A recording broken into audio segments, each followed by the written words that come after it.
to George McCoy at Warren Allen Sports Desk, a Sports Center update on 1080 The Fan. First on The Fan, the Memphis Grizzlies announced today that they are parting ways with their head coach Taylor Jenkins after 6 seasons with the team. The Grizzlies currently sit in 5th place in the Western Conference. After falling on the road to Sacramento on Thursday, the Blazers get the next 2 days off. They're traveling east for the rest of their road trip. Portland takes on the Knicks in Madison Square Garden early Sunday afternoon. Over in the MLB, the Mariners look to start their season 2-0 tonight behind starting pitcher Luis Castillo. He's going to be opposite the A's starting pitcher Jeffrey Springs. The Mariners are favored on the money line at -145. First pitch scheduled for 6:40. More sports scores and stories in 30 minutes. I'm Will Ortner from the George McCoy at Warren Allen Sports Desk. Hurt and missing work, insurance companies acting like jerks. Don't call your mom. Call George McCoy at warrenallen.com. More, please. Golf in the Northwest with Jason Swigart is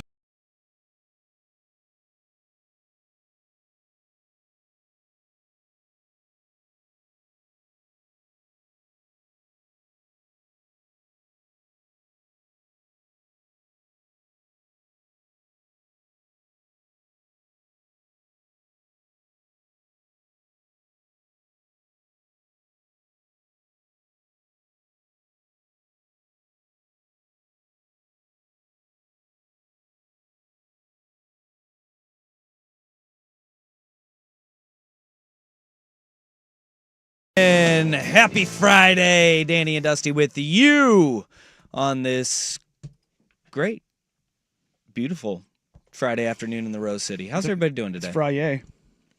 What? It's a Friday. Sounding white for 1,000, There you go. Alex. Hum, babe. All right. Will Ortner's still in the seat. Do you just live here now, Will? I basically do. Oh, I have a question for you. Maybe. A couple of weeks ago, there was a stack of blankets over on that couch over Not there. mine. That wasn't you living here? No, not mine. I have a comforter. That's about it. Well, so you do live here. Not here. I have a comforter. I'm a one blanket guy. Look, there have been internal conversations here as to whether or not you actually just live here now and you just lay low for a while. Like you go probably back in that slink into the storage studio. room where there used to just be stacks of Celsius back in that room. Yeah, what happened to those? I would I not. drank them. At your home. For tax purposes, I do not live in the studio. Okay, now it's coming because about I taxes. could see this happening. I could see because anybody that's stuck running like a board shift at night, it's going to be Ortner because he's team never say no, which is a great quality to have. Great quality to have. It's how it works here. You put Not me just onto here, that. Yeah, never say no. In this world, that's how it works. Just say, "Yep, I'm in. Let's go."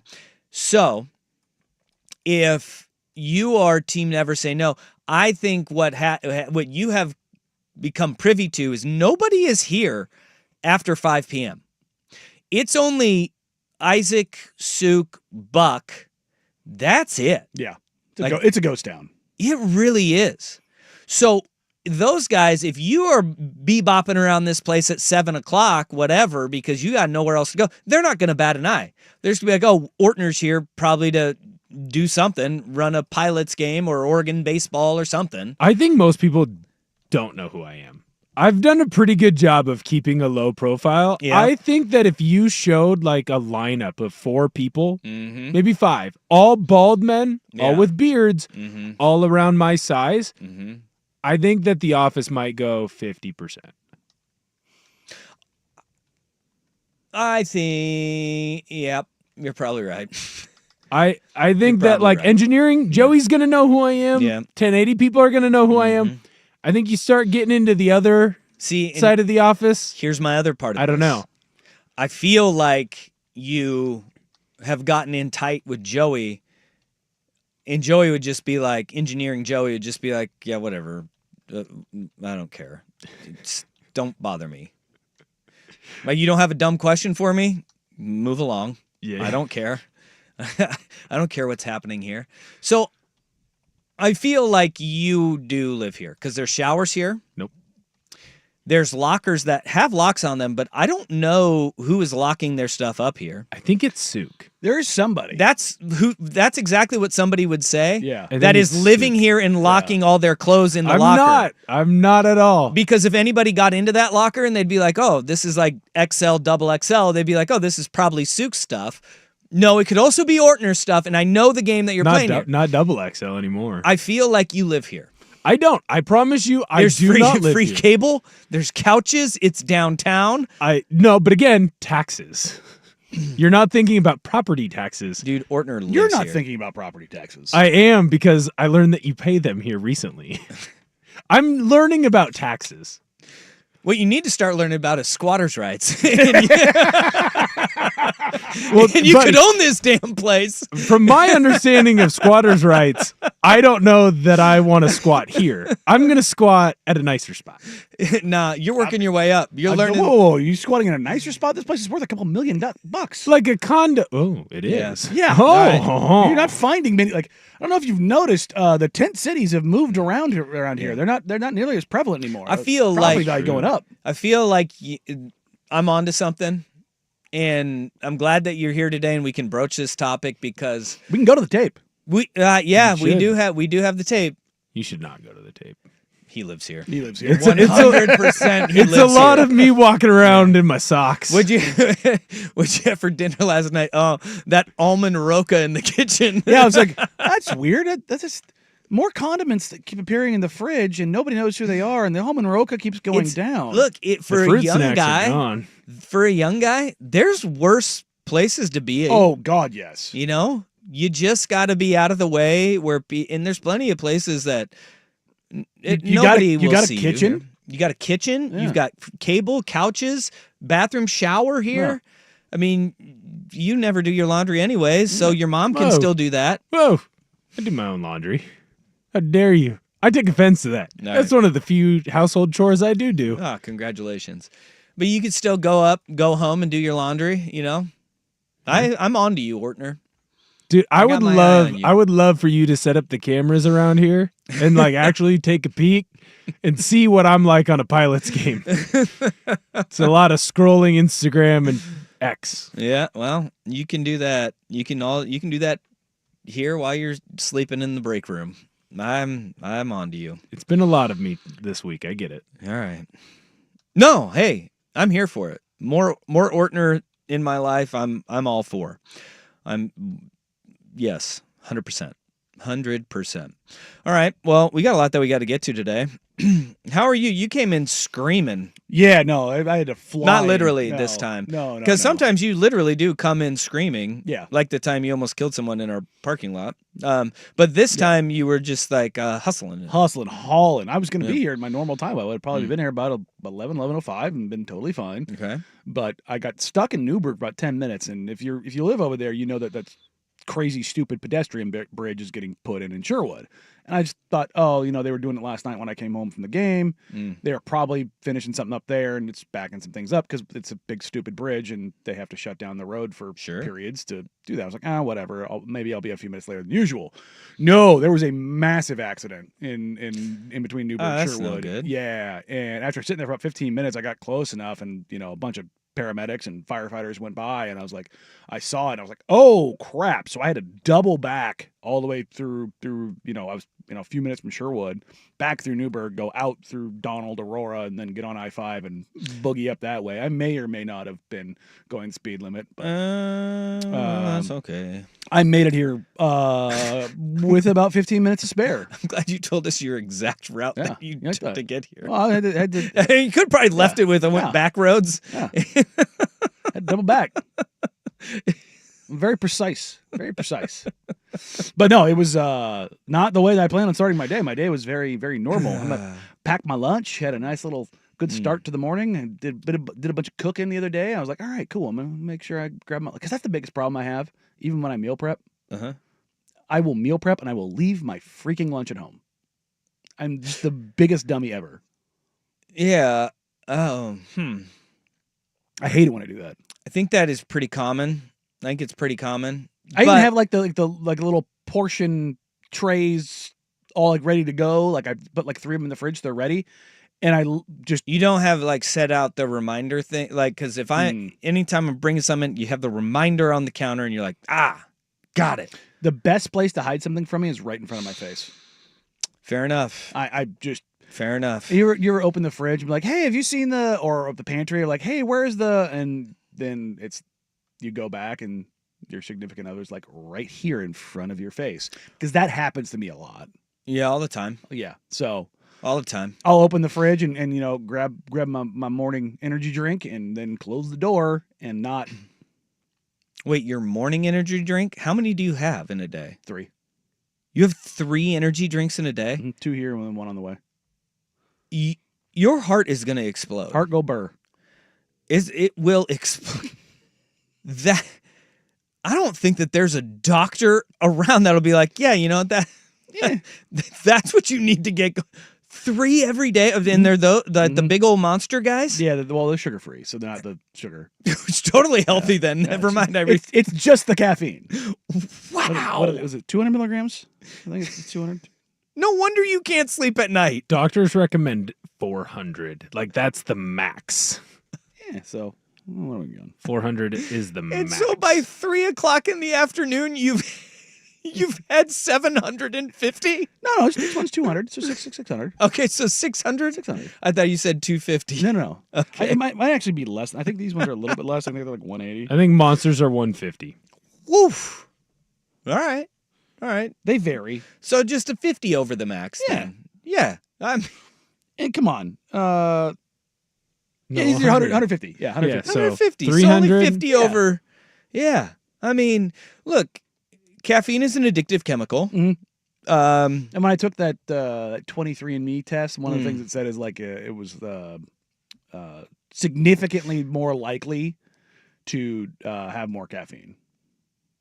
well, I think that may have been the "You Live in America." They're like, we're just going to slide that one, Yeah. and that's kind of a coverall for all Yeah. Americans. Oh, my wife took it too, and she did not have that. Oh, really? Yeah. So Oh, well. How do you feel about 23andMe going bankrupt and now all of your information is for sale? Didn't BlackRock buy it? Did they really? Yeah, I thought BlackRock bought it. Boy, are you a little concerned about No. about that? No. I've got a 38-page security report on me from when I was in the Air Force. They know everything about me. Well, they need to update that a little bit more. Yeah, no, I mean, well, they could just listen to the program and they'll be. Yeah, I mean, look, man, when you have to duck walk across a tile cave, butt naked in front of 80-year-old doctors, and they've poked and prodded every part of you, you just don't care anymore. That's nice and clean. I'm going to need that. Just, I mean, you can have one solid drop of that. You can have a bunch of little ones. There's a lot to It's just take in on that. look. I mean, what you just said you there. can't have any shame at that point. And it's just, Yeah. like, everything that anybody ever wanted to know about me is in some file somewhere Yeah. already. Yeah. So it's like, whatever, dude. I don't. Yeah. All right. And look, I'm not saying that everybody's like that. I understand people who want to protect that, and but mine stuff's already out there, man. Look, I'm just worried people are going to clone my perfection. You know, take that DNA. Yeah, go ahead, use my DNA. Have a bunch of soldiers where their knees and hips explode. I can't figure it out. We got these short-legged monsters, and their legs keep blowing up. What if you get framed for a murder you didn't commit? I mean, come on, Okay. You're like, I didn't do that one. come on. I'll very Yeah. easily be like, no. It's I amazing very some of the clearly stuff wouldn't have I've done seen on the internet, though, of like people are like, well, now if they just sell my DNA, now they're gonna plant me. Government's gonna plant, and they're gonna frame me for a crime I did not commit. What was the Mark Wahlberg shooter when they've got is it Michael Pena? They've got him in the boathouse with the self-assisted gun. Yeah. Wait. Michael Pena, Love him as a character actor. very underrated. Yes. Michael Pena has got a really good catalog. Brother, I love his stupid crazy character in Ant-Man. Yeah. Just so much fun. Yeah, he's got some really good. He's got some stinkers on there. Mhm. He does. He's got some. He does a stinkers. lot of things. Like he's like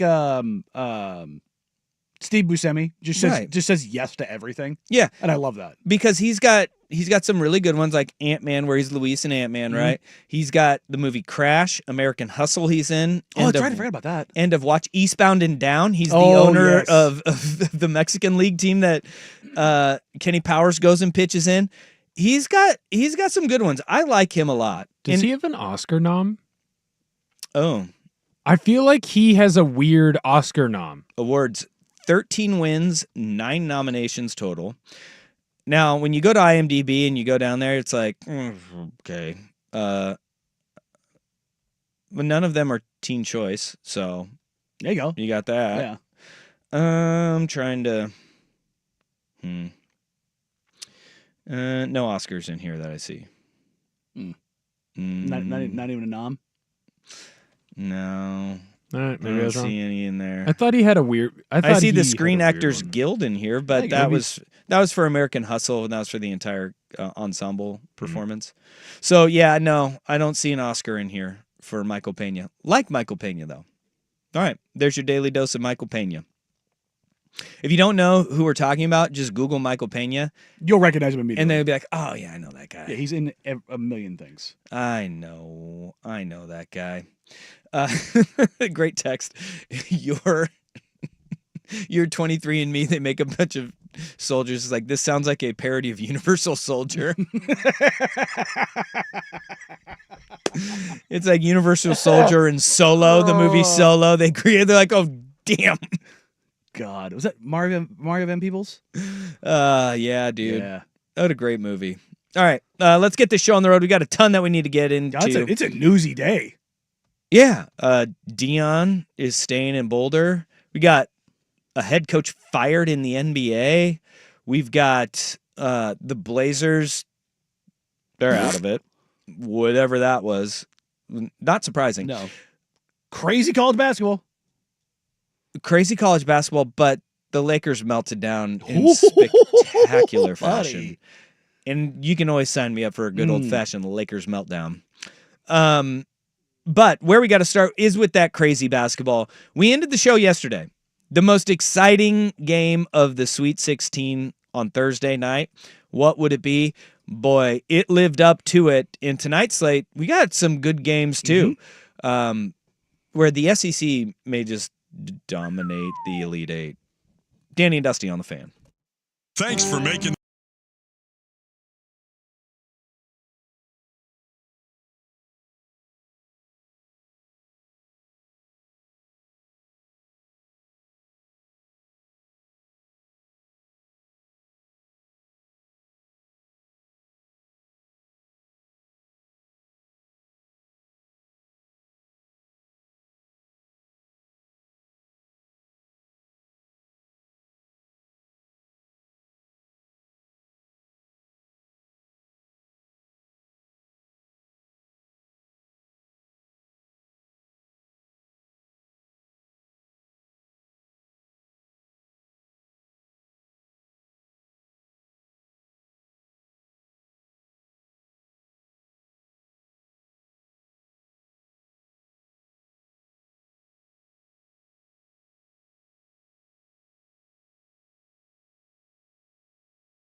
Wild night of basketball in the Sweet 16 of the NCAA men's tournament. You asked the question yesterday at the very end of our show, which game is going to be the most exciting basketball game? Most intrigue behind it.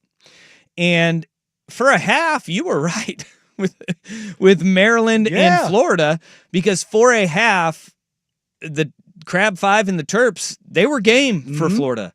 Then they got wore down, and it looked like a team that unraveled at the end.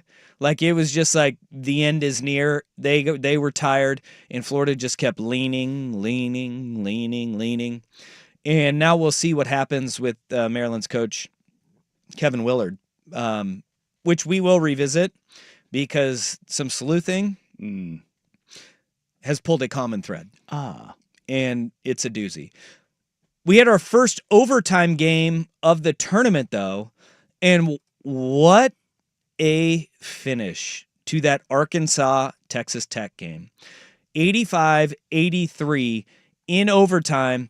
This is how the Hogs blew a 16-point lead. Hawkins will give it to Williams. Dribbles over on the right side. Williams trying to back it against Knox. Into the paint. Turns baseline. Pump fake. Puts it up off the glass and in! 7.3 to go. Texas Tech up 2. Here comes Wagner up the right side. 3 seconds left. Wagner driving right. Behind his back. Launches a 20-footer for the tie. No! It's over! Texas Tech has won! Texas Tech is going to the Elite Eight!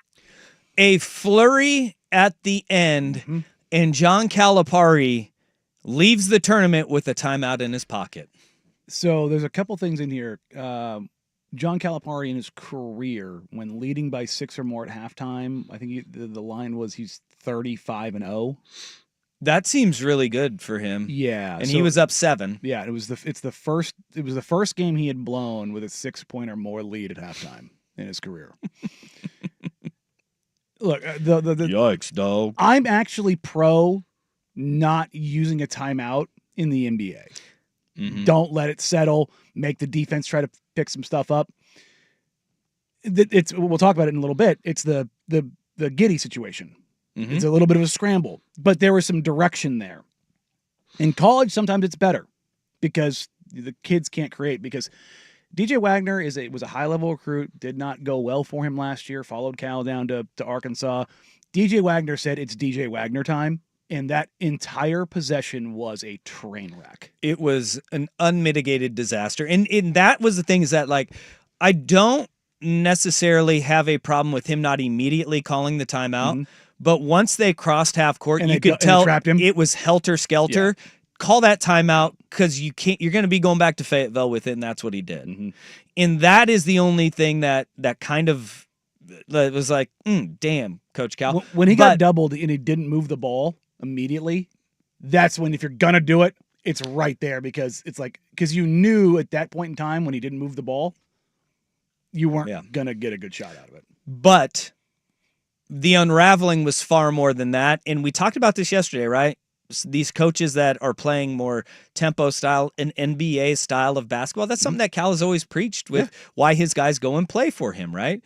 Is that trust, the way that you play, it's going to be getting you ready for your next journey in the next mission. Well, that not calling a timeout, especially after they jumped him at half court, that's a big reason why. And there's no guarantees with the way that the end of that game went that they were going to draw something up out of a set and get a good look. Yeah, because Texas Tech was all over him. Yeah, I mean, the thing we talked about going into that game is, is Adou Thiero going to be available? Well, he was, but he played 5 minutes. Yeah. And guess what happened? JT Toppin happened. And then Darian Williams happened. Yes, Darian Williams hitting that shot to take the eventual game winner. That shot, he was 2 of 15 from the field at the 12:40 mark. And he finished 8 of the second in the second half. He went 6 of 11 from the 12:40 mark on. Had 15 of his 20 points were in that final 12 minutes and 40 seconds. He turned into a different player. Hit a big 3 and then went down, hit the 2. That was the eventual game winner. Darian Williams, while all the focus was on Toppin, finally woke up in that final stretch of the game. Yeah, and the flip side of it for Arkansas, Wagner and Davis just could not hit anything. Yeah. And it was like, because if you look up and down the box score, and if you there's the way the game feels, and then the way the game actually is in the tracking, and you're like, yeah, it feels like everybody else is hitting shots except for those two guys. And I mean, they couldn't manufacture anything in the final 7 minutes. No. And like everything that went well for Arkansas early flipped on its head because it wasn't just Darian Williams waking up, but Elijah Hawkins was turning the ball over left and right. And then all of a sudden, he became more of a factor in the final stretches, not as like a volume scorer, but at one point in the game, Jeff Goodman pointed this out. Elijah Hawkins was 0 of 9 from the field, 0 of 6 from 3, and had 5 turnovers. Yeah.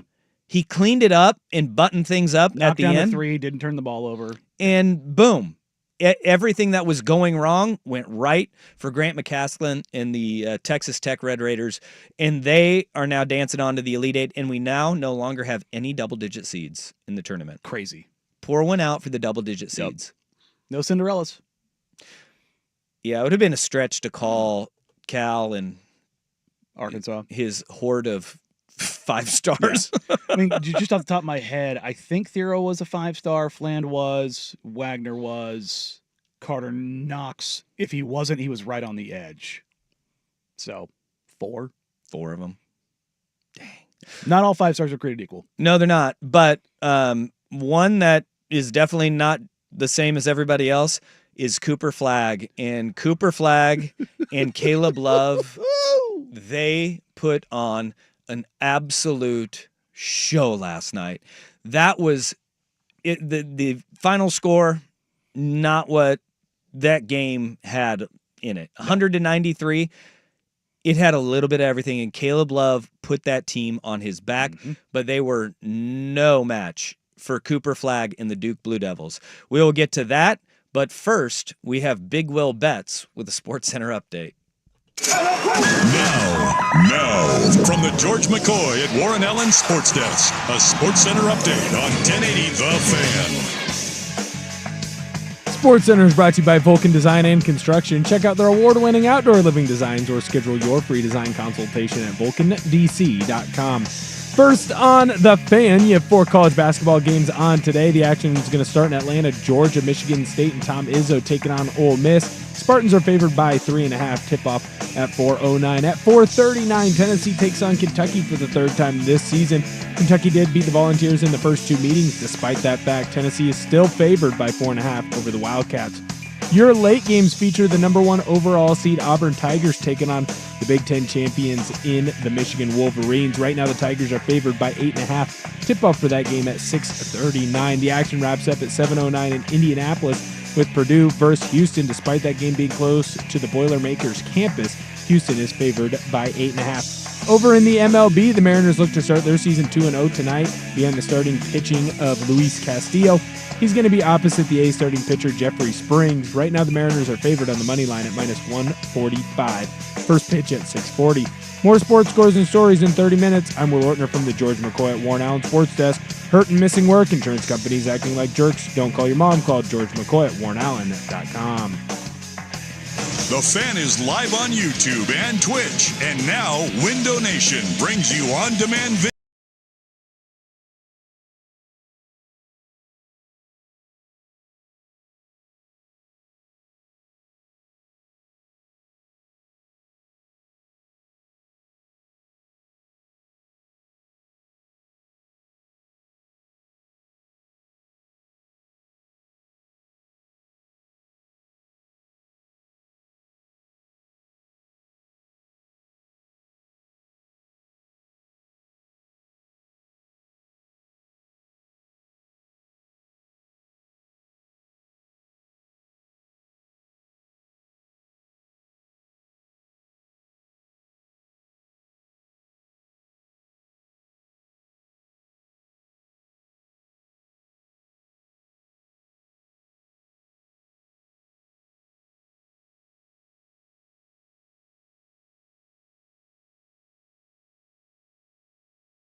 That was a call on CBS as Cooper Flagg and the Duke Blue Devils hit that three going into the break. And that was the moment where you went, oh boy, this one may be over for the Arizona Wildcats. They led 48-42 at the break when Cooper Flagg at the buzzer pulled up, and it was in rhythm. From the logo. Just calm as can be. He dribbled across half court with like 2.5 seconds left, takes a peek at the clock and just drills it. That was a sign of things to come for Arizona in the second half, where it just wasn't going to be enough, because as hard as Arizona played, it always felt like Cooper Flagg and the Duke Blue Devils were under control in that game. That was one of the most special performances of a player that we've seen in the NCAA tournament, and that was only in the Sweet 16 for the freshmen.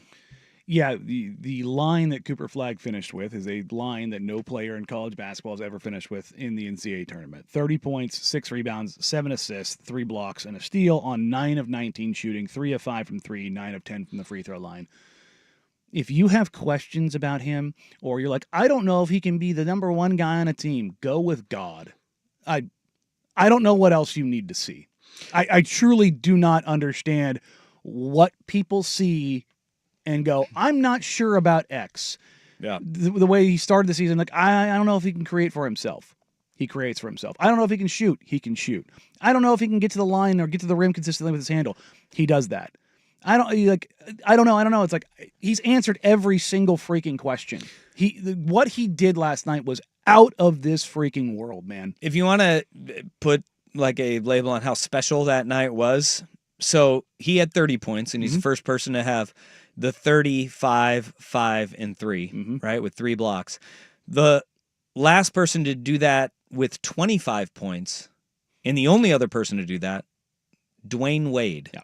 In the Elite Eight in 2003 against Kentucky. When he smashed Kentucky, and that was the breakout of, oh my God, this dude at Marquette is something special.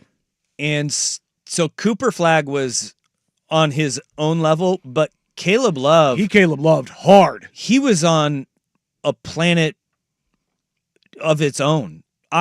Caleb Love, and I thought it was great because Clark Kellogg said this before the game, and he hit the nail on the head. He said, Caleb Love is the Jimmy Butler of college basketball, where in the regular season, he is a really good player, but when it means the most, Caleb Love turns into something different, and he's like one of the best players in the country. You saw that from Caleb Love. ESPN Stats and Info, Love is the first player with 35 points and 0 turnovers against a 1 seed in the NCAA tournament since Michael Finley in 1994. He scored 15 points in a row. For Arizona.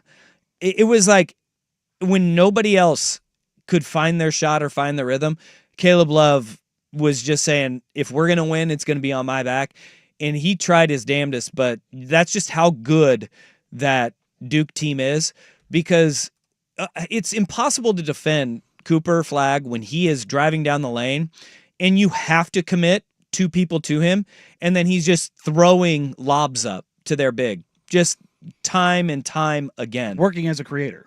He is, and he's got such a good feel for everything that's around him. Yep. That's how I felt watching Cooper Flagg. Like you just go, whoa, this kid is different. And Caleb Love tried everything he could to be just as dominant. This isn't just the Cooper Flagg love fest, but I was talking to some scouts last night back and forth as we were watching the game. And it's funny how the transition has gone from like, he's a more offensive minded Andre Karolinko, Sean Marion type to, is he better Jason Tatum? Yeah, I saw somebody, it was Nate Jones. He put out, Cooper Flagg is Jason Tatum with more flair, and he's got more dog in him. Yeah.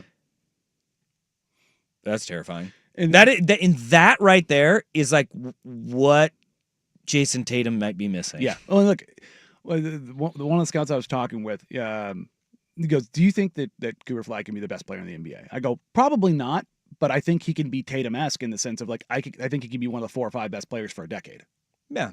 Which is a Hall of Fame career. That's a Hall of Famer. Like that's kind of where I see him falling in. Like I don't think he's ever going to average 28 a game, but I could very easily see him being like 24, 8 and 6, just putting up sideways numbers while also being one of the best defensive players in the league. What is it that is going to hold him back then when he does get to the NBA? Because we've seen guys come through college and be like, nah, he's going to be really damn good. He's going to be great. Is it as simple as if Washington or Charlotte get the number 1 overall pick? Yes, because it's for me the player comp that I'm going more towards for him isn't Tatum. I go to Tatum because of his size and the way he moves. But I think number 1, Cooper's more fluid than Tatum. Like one of the quote unquote criticism. It's not a criticism. It's just a when I think about when I watch Jason Tatum, the aesthetic of Jason Tatum is not. Like his jumper is very awkward looking. He's very stiff looking, even though he is very fluid. It's just not aesthetically pleasing.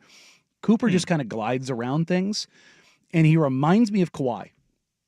Kawhi's never going to lead the league in scoring, but when you talk about like holding somebody, but what's going to hold him back, I don't think there's necessarily something that holds him back. I don't think he's the best scorer. I don't think he's the best creator. I don't think he has the best handle, but I think he's great at every. Like he doesn't have a weakness. Like Kawhi does not have it. Kawhi, when healthy, Kawhi's weakness is health. Kawhi, when healthy, doesn't have a weakness. Yeah. And I think that's what Cooper is going to be. And I think those are the guys like Tatum. Tatum doesn't really have a weakness. Yeah.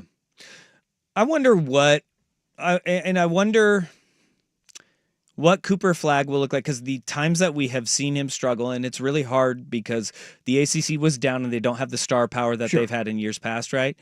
Is when he has to guard the other star, right? On that defensive end. Yep. Because he is fluid. His athleticism, you can see he's very athletic. Yes. But it doesn't pop out at you. What does that look like when he's guarding a bona fide A+ on the other side? I think the thing that I watch there for me is the reason his athleticism doesn't pop like crazy, he's never out of position because he has a supercomputer for a brain. It's the same thing with Kawhi. Yeah. Kawhi's athleticism doesn't pop out because he's not out of position. Yeah. He's always in the right spot. He reads basketball better than anyone. Yeah. Like I always preface this. I know I'm prone to hyperbole and all that kind of stuff. I've never seen a kid like him. Yeah. In 14 years, I've never seen the combination of talent, IQ, and dogging him per 36 in anyone. In the way that Duke played last night, man, I know that, and we'll talk about Alabama and their historic night shooting. What a night! Duke shot 57% from 3. Yeah. Duke, like, good luck. Good luck. And their bigs got into foul trouble early in that game. Like they had an advantage with the bigs because, Arizona is down to Owaka, and that was it for their bigs. Both of the Duke bigs got into foul trouble, and they're like, all right, well, fine. We'll just shoot 57.9% from 3. And then that opened everything else up in the middle. That team is going to be insanely hard to beat. And little silver lining here, it was cool to see Malik Brown play even 4 minutes in that game. Look, we played the audio from John Shire about him being available. Yeah. I imagine he, throws on the harness and does what he needs to do. And then it was, I'm going to give it a go, see what happens. And then it was, sorry, coach. Yeah. And I mean, it's going to take some time, and he does not trust that shoulder. But this thing with dislocated shoulders, that labrum is gonzo. It ain't coming back until he gets surgery or he does some serious rehab for the muscles around the labrum. He'll get surgery. But basically where he's at right now is, do you trust yourself to go out and play? And you could see he didn't. But it was cool he got minutes in the NCAA tournament. But I hate to see a guy go down with an injury like that, and that just derails all of his dreams. So it was just great to see Malik Brown in the tournament. What is up next, though, is the Alabama Crimson Tide. And whoa, Nelly, what a show the Crimson Tide put on from beyond the arc. We said it was all gas, no brakes. That was a runaway freight train going down the tracks all across BYU last night in that first game. Whoa, Alabama. Danny and Dusty on the Fan.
Nails a three. There's a new NCAA record for three-pointers made by a team in the tournament.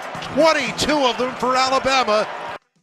Scott Graham on the call for Westwood One as the Alabama Crimson Tide steamrolled BYU 113-88, fueled by a 25 of 51 performance from beyond the arc. Yeah, when you get great NBA three-point shooting, it's going to be a long night, especially when Mark Sears goes 10 of 16 from three. It was a clinic put on by Alabama last night. I mean, He took 1-2. we had talked about how hard it was going to be for either team to slow anybody else down.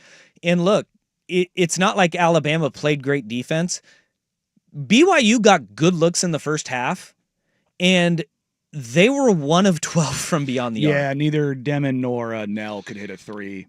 It was, you're sitting there looking at it going, if those fall at half, BYU, if a couple of them fall, BYU's only down 4. Yeah. Right? As it was, they couldn't hit the broadside of a barn from beyond the arc, and it was a 9-point lead, or been two more fall. It's a 3-point lead going into the break, and you're looking at it completely different.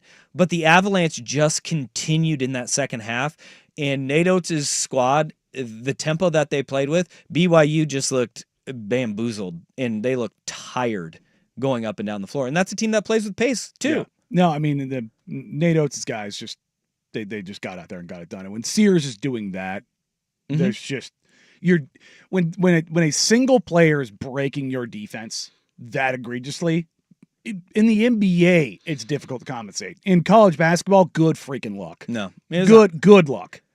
I think if you were to ask anybody heading into that game, like, hey, BYU scores 88, you'd be like, oh, hey, pretty good chance they won. Nope, they lose. No, you're feeling pretty comfortable. And you definitely are. They don't just lose, they lose emphatically. They lose by 25 points.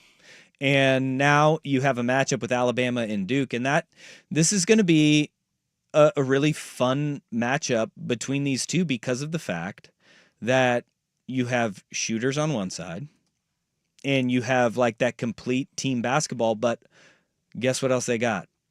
They got them shooters too. We talked about this. Like, if Alabama comes into that game and they're like, we're just going to be chucking and Sears is hitting, Duke took only 19 threes, but they hit 11 of them. Yeah.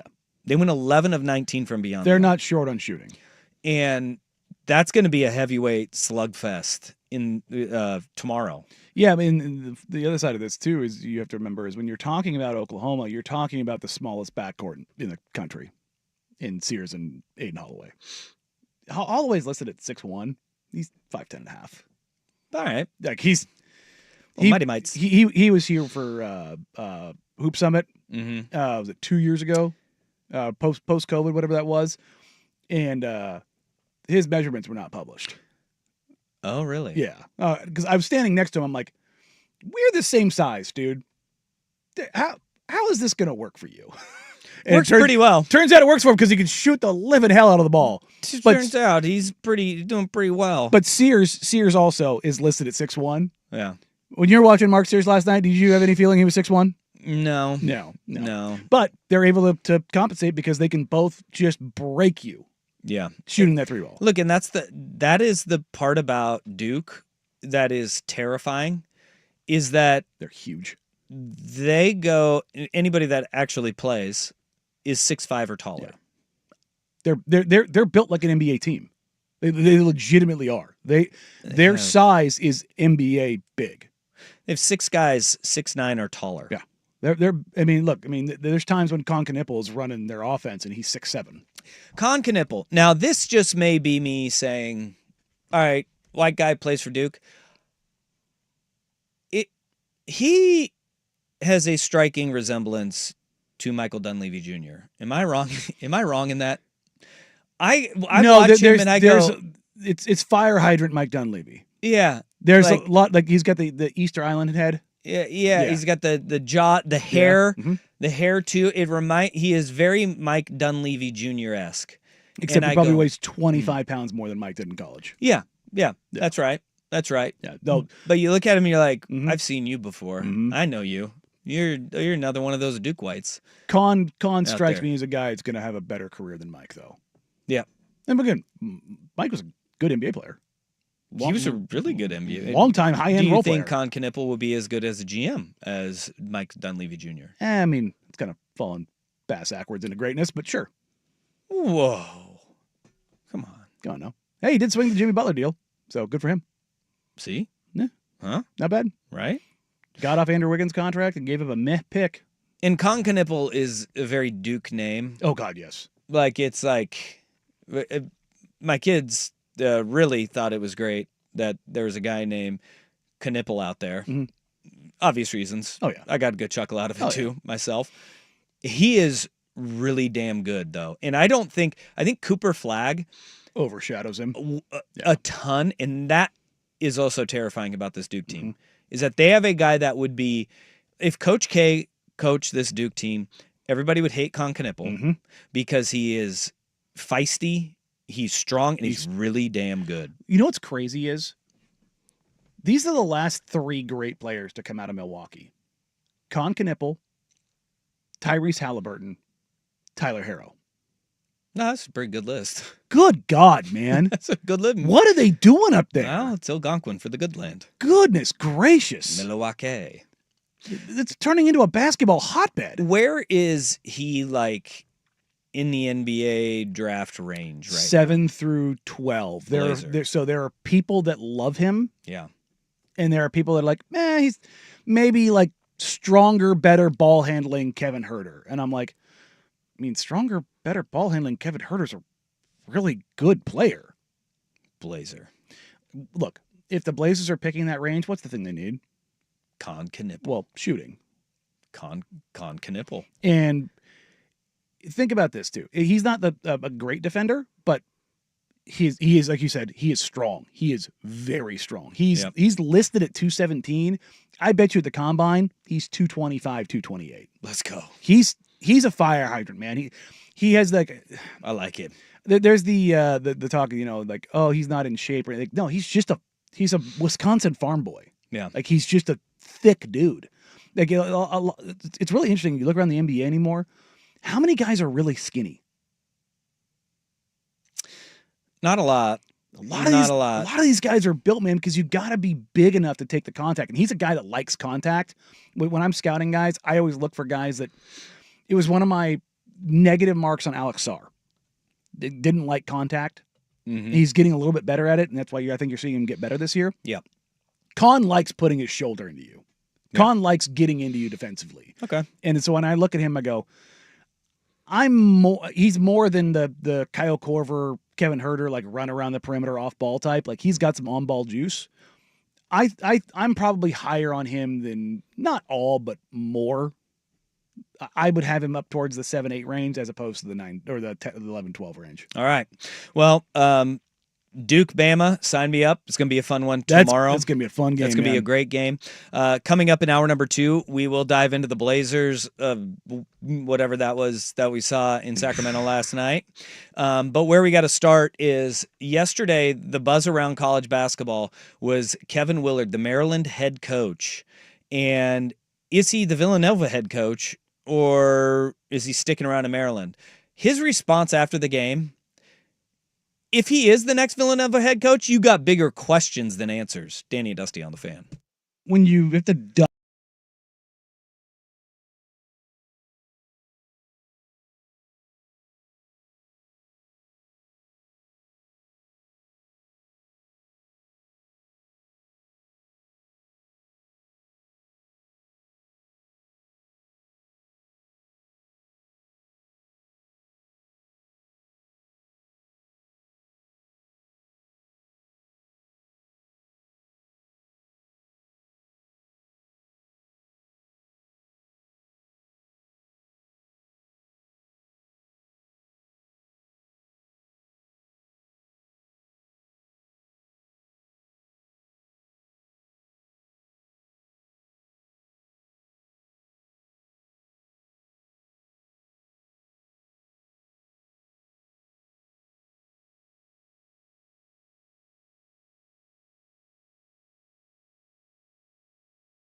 KXSX, KWJJ, HD2 Portland, 1080 The Fan. By the way, should we change that name? It's too late now. An Odyssey Sports Station. Now, from the George McCoy at Warren Allen Sports Desk, a Sports Center update on 1080 The Fan. First on the Fans, a big news coming out of Colorado. The Buffaloes and Deion Sanders have agreed to a 5-year, $54 million contract extension. That's going to keep him with the university through 2029. Sanders will now be one of the highest paid coaches in all of college football. Over in the NBA, the Memphis Grizzlies announced today that they are parting ways with their head coach Taylor Jenkins after 6 seasons with the team. The Grizzlies currently sit in 5th place in the Western Conference. Over in the MLB, the Mariners look to start their season 2-0 tonight behind starting pitcher Luis Castillo. He will be opposite the A's starting pitcher Jeffrey Springs. Right now, the Mariners are favored on the money line at -145. First pitch for that game is going to be at 6:40. In college basketball, you've got 4 big games going on. Michigan State, they're taking on Ole Miss. They start the action at 4:09. Then at 4:39, Tennessee takes on Kentucky. They've already played twice this year. Kentucky winning both of those. Tennessee is favored in that one at 4.5. The late games, you're going to see the number 1 overall seed Auburn Tigers. They're taking on the Big Ten champs in Michigan. That's going to be at 6:39. And then at 7:09 in Indianapolis, you've got Purdue versus Houston. Despite the game being close to the Boilermakers campus, Houston is favored by 8.5 there. More sports scores and stories in 30 minutes. I'm Will Ortner from the George McCoy at Warren Allen Sports Desk. Hurt and missing work, insurance companies acting like jerks. Don't call your mom. Call George McCoy at WarrenAllen.com. Tired of getting dinged by subscriptions? We won't.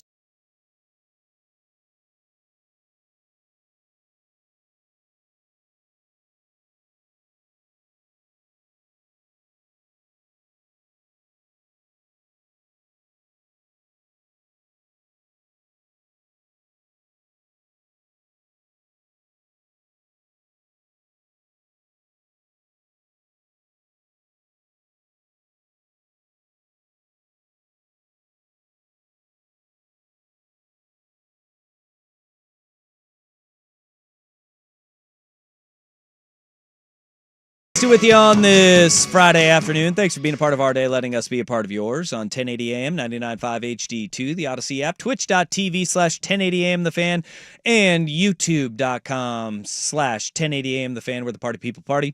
Thanks for coming along for the ride. All right, we wrap up last night's action in the NCAA tournament with Maryland fell to Florida last night. And they ran out of gas in the second half, and it just looked like it was over. And when it was over, it was over. But the talk prior to that was all about Kevin Willard. And we played audio of Kevin Willard, who completely shrugged off and disregarded, deflected to the nth degree the question of, yeah, man, you've been talking a lot about NIL.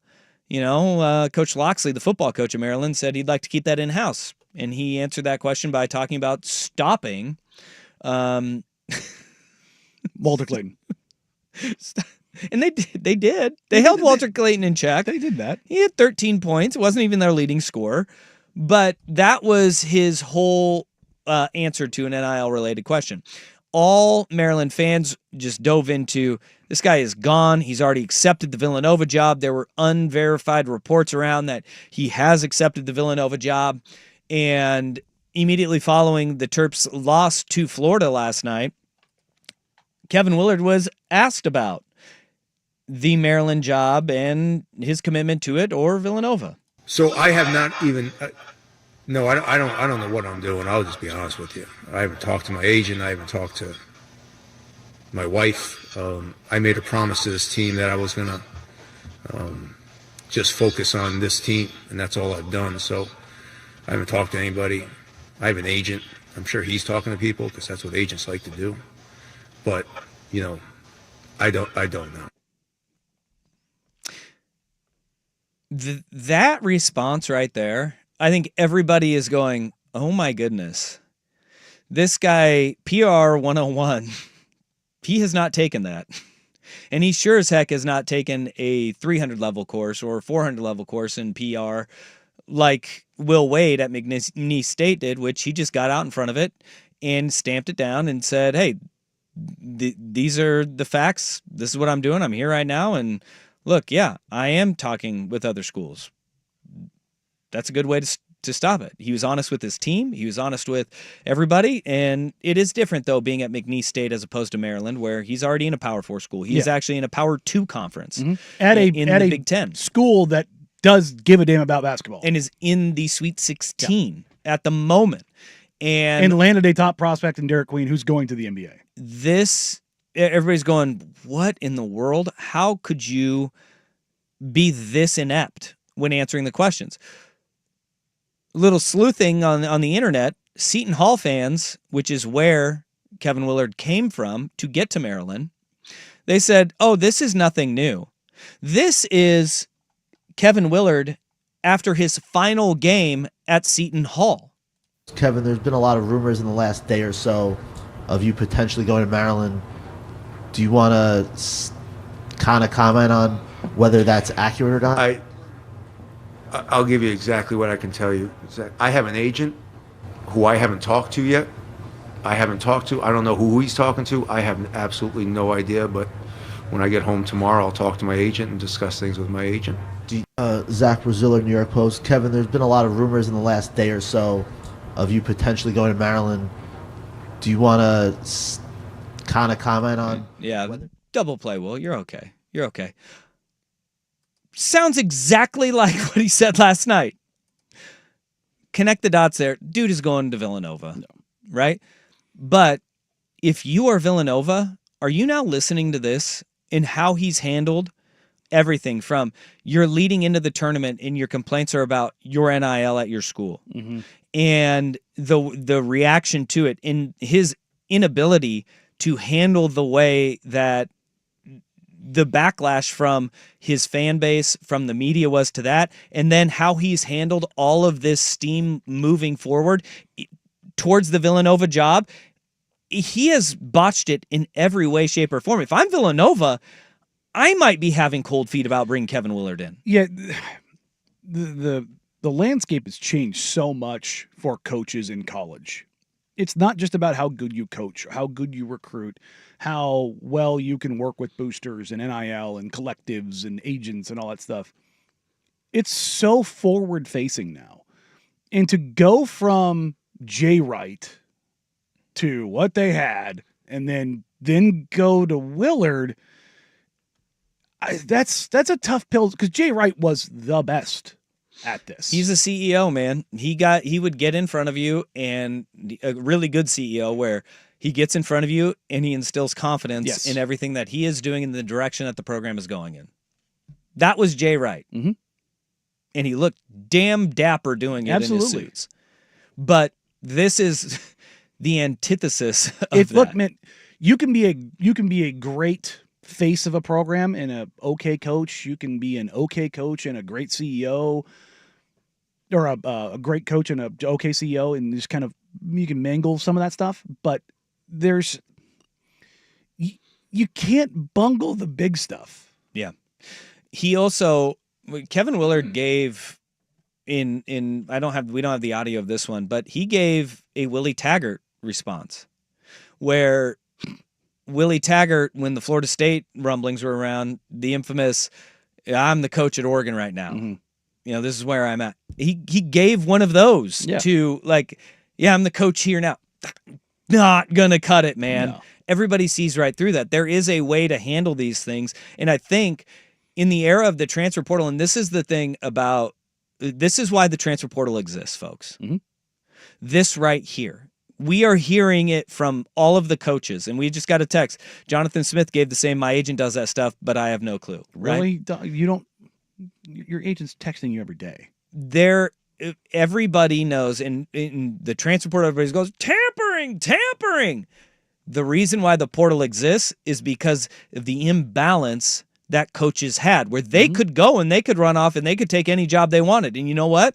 Wherever they were going would pay an exit fee for them to get to leave their current job. Now, the transfer portal is here because if all of the coaches can do it, why can a player not do it? Yeah. And you want to talk about commitment and loyalty of players when the coaches don't have any of it either. Yeah, well, I mean, when a quote-unquote better opportunity comes up, then why should it not matter the same for the player? But look, I mean, Willard has clearly not handled this correctly. No. I think for me, I think you have to go down one of two paths. You shut down everything.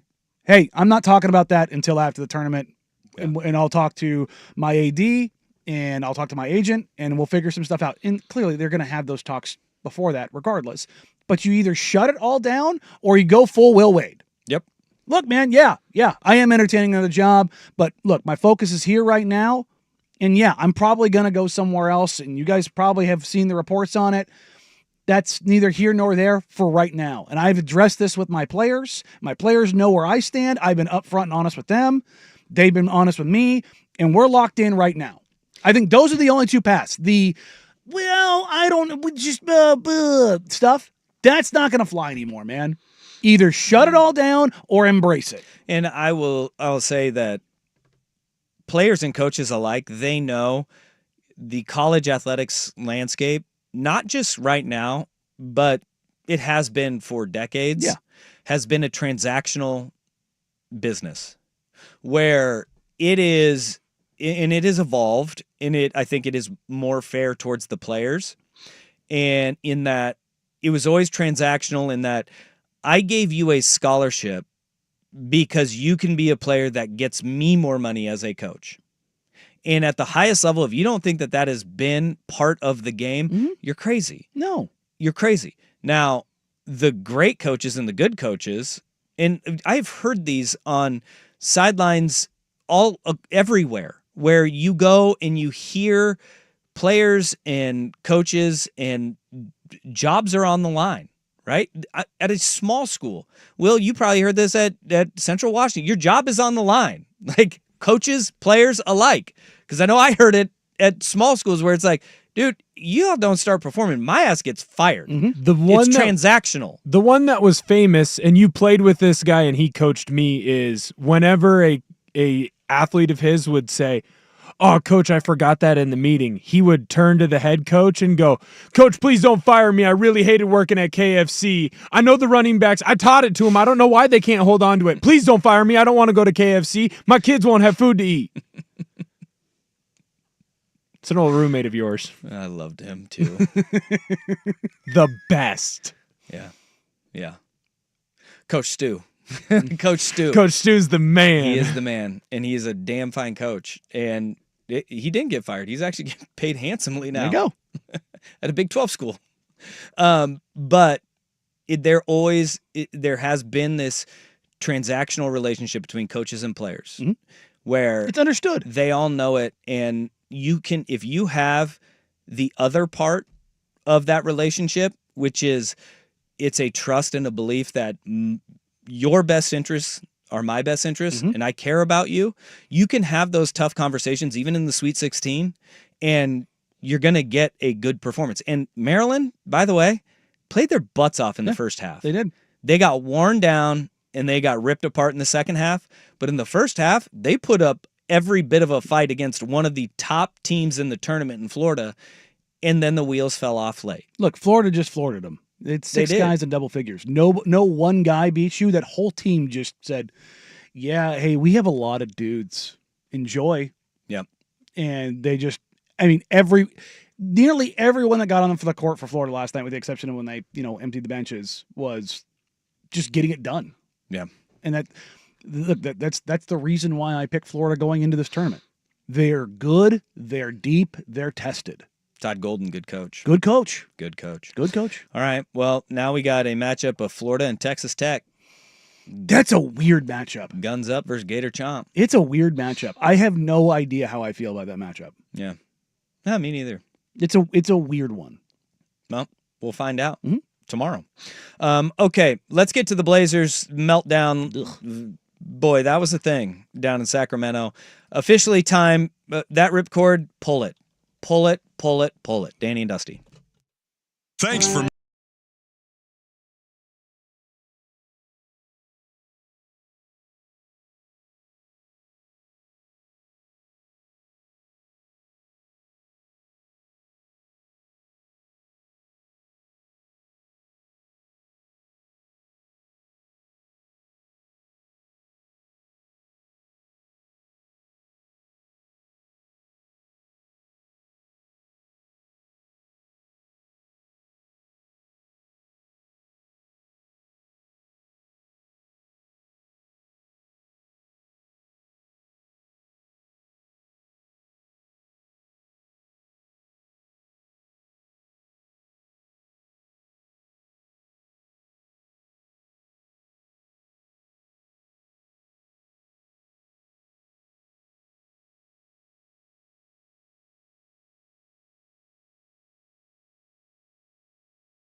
right, it was the make or break game for the Portland Trailblazers last night. Well, it was a break game. Losing 128-107 in Sacramento last night. Yeah, I think this was the results almost couldn't have been mathematically worse for them going into that game.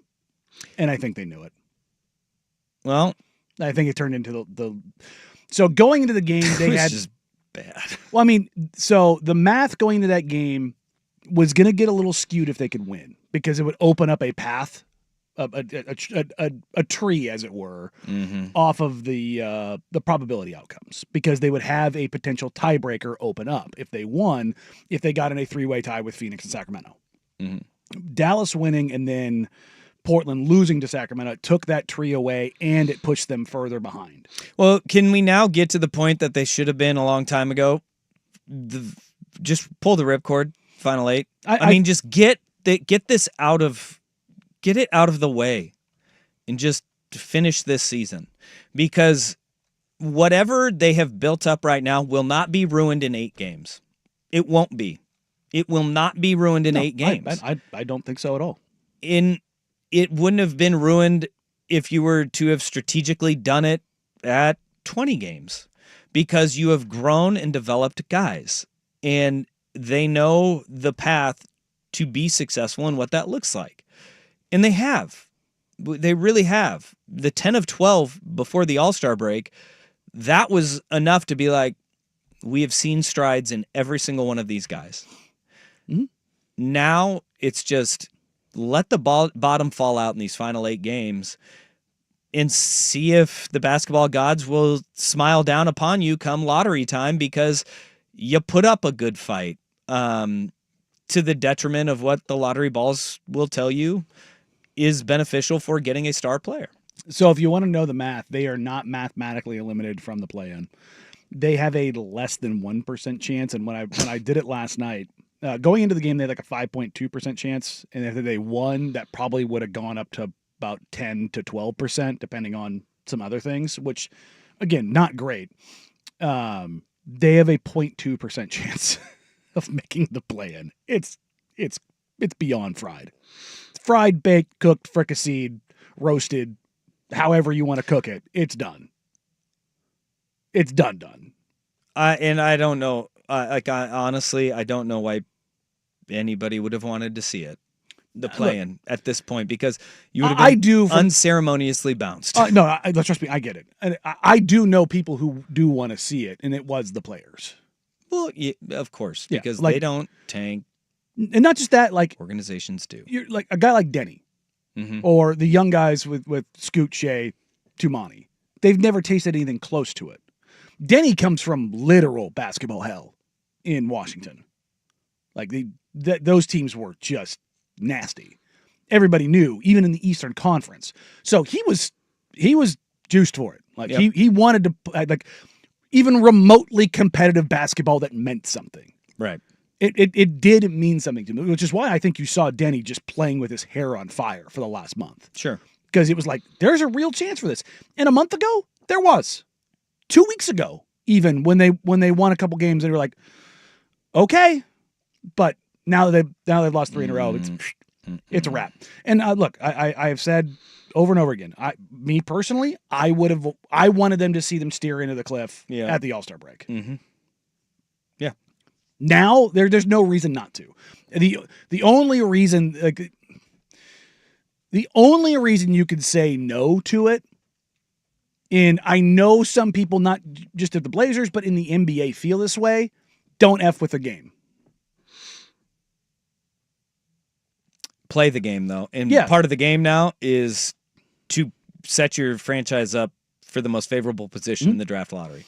We did the Tankathon live on air last night, and the Blazers won the lottery. See? From basketball from the 9th spot. Look. Smile down. I've seen a bunch of people say that this season's lost. They got nothing out of this. And I'm like, look, man, even if you, quote unquote, tanked to start the season, you weren't going to be in the top 4. You weren't. You weren't going to be as bad. Well, as New Orleans was a big surprise. Yeah, New Orleans was a big surprise, and then throw Philadelphia in there. Yeah. You were going to be in the 5, 6, 7 range.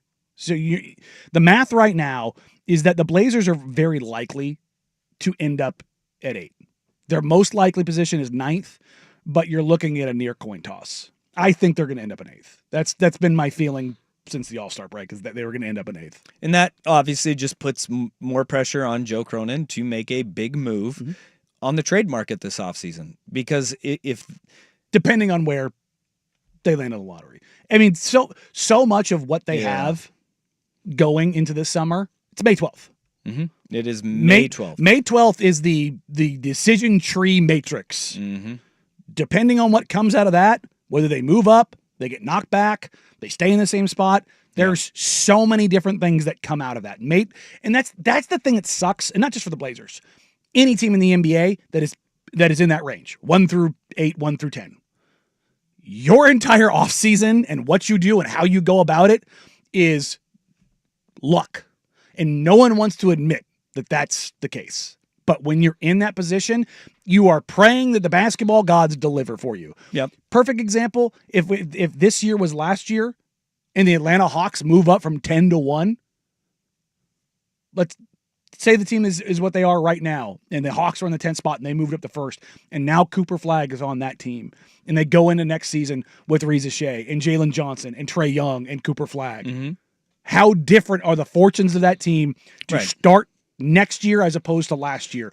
And so it's so dumb that is the primary mechanism is lottery balls. I think though that even if they do win the lottery, which is Atlanta, right? Look, it's very unlikely. Very unlikely. But even if they do, I still think that another move to really make this team solid can be made. Oh yeah, absolutely. And it's on the trade market where you can clear the path for, all right, this roster really makes some damn sense, right? You get that number 1 pick and you're sitting there with Cooper Flagg. Then you have a very good problem to have, which is a log jam of guys that are in that 6'7" to 6'9" range, right? Mm-hmm.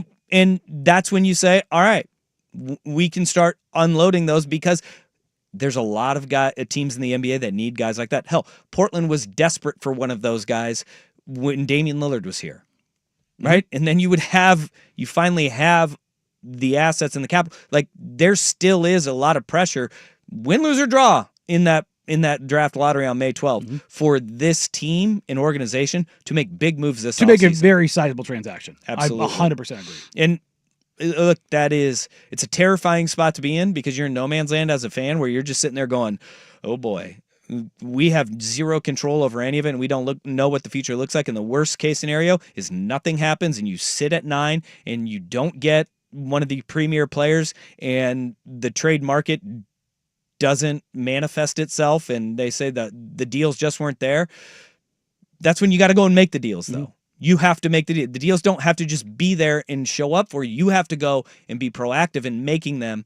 And that's the worst case scenario, is nothing happens and this team is back again next year in the same kind of position where you're good enough not to be one of the top selectors in the draft. If they made a pick and basically ran it back, it would be egregious.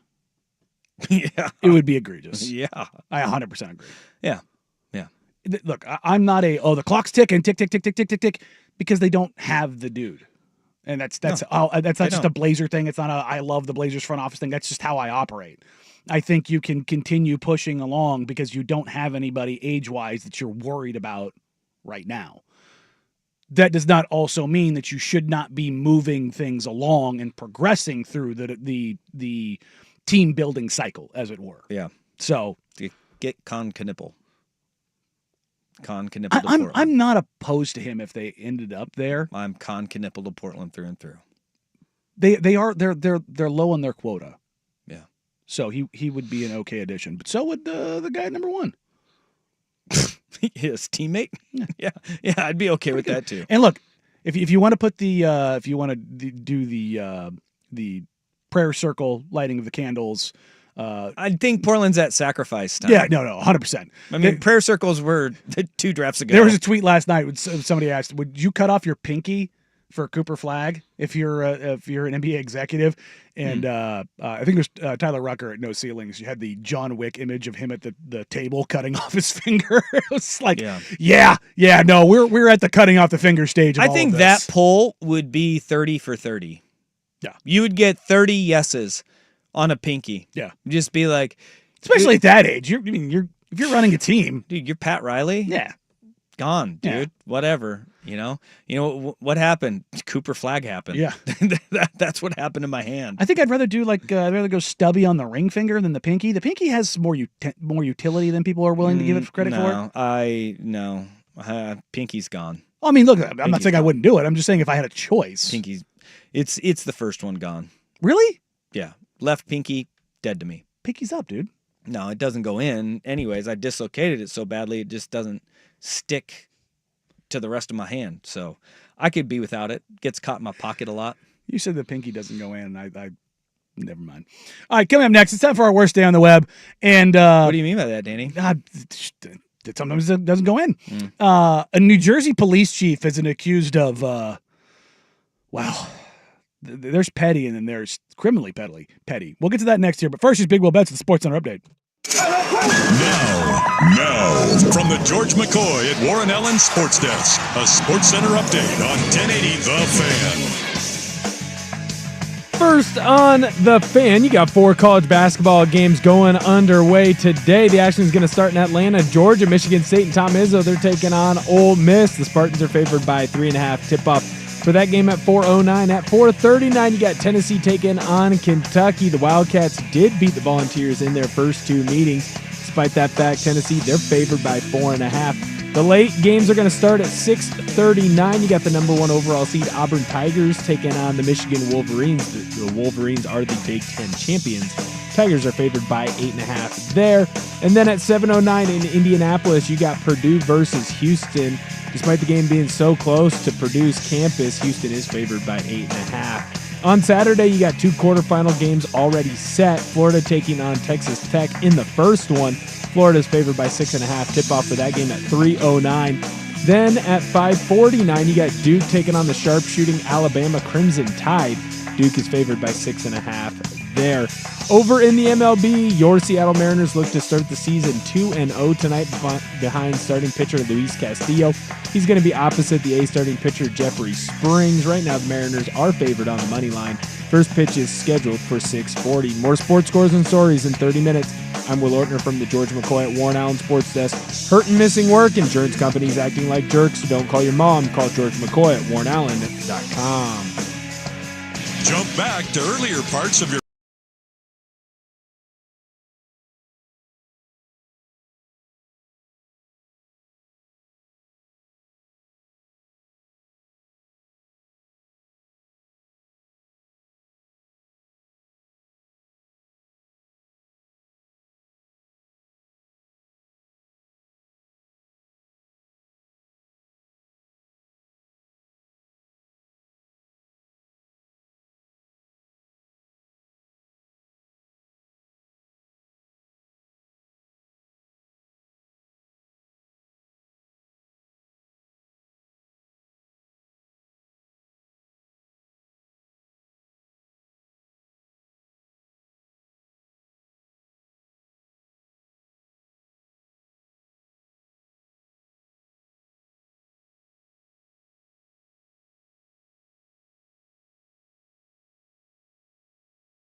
Look, being a cop's a tough job.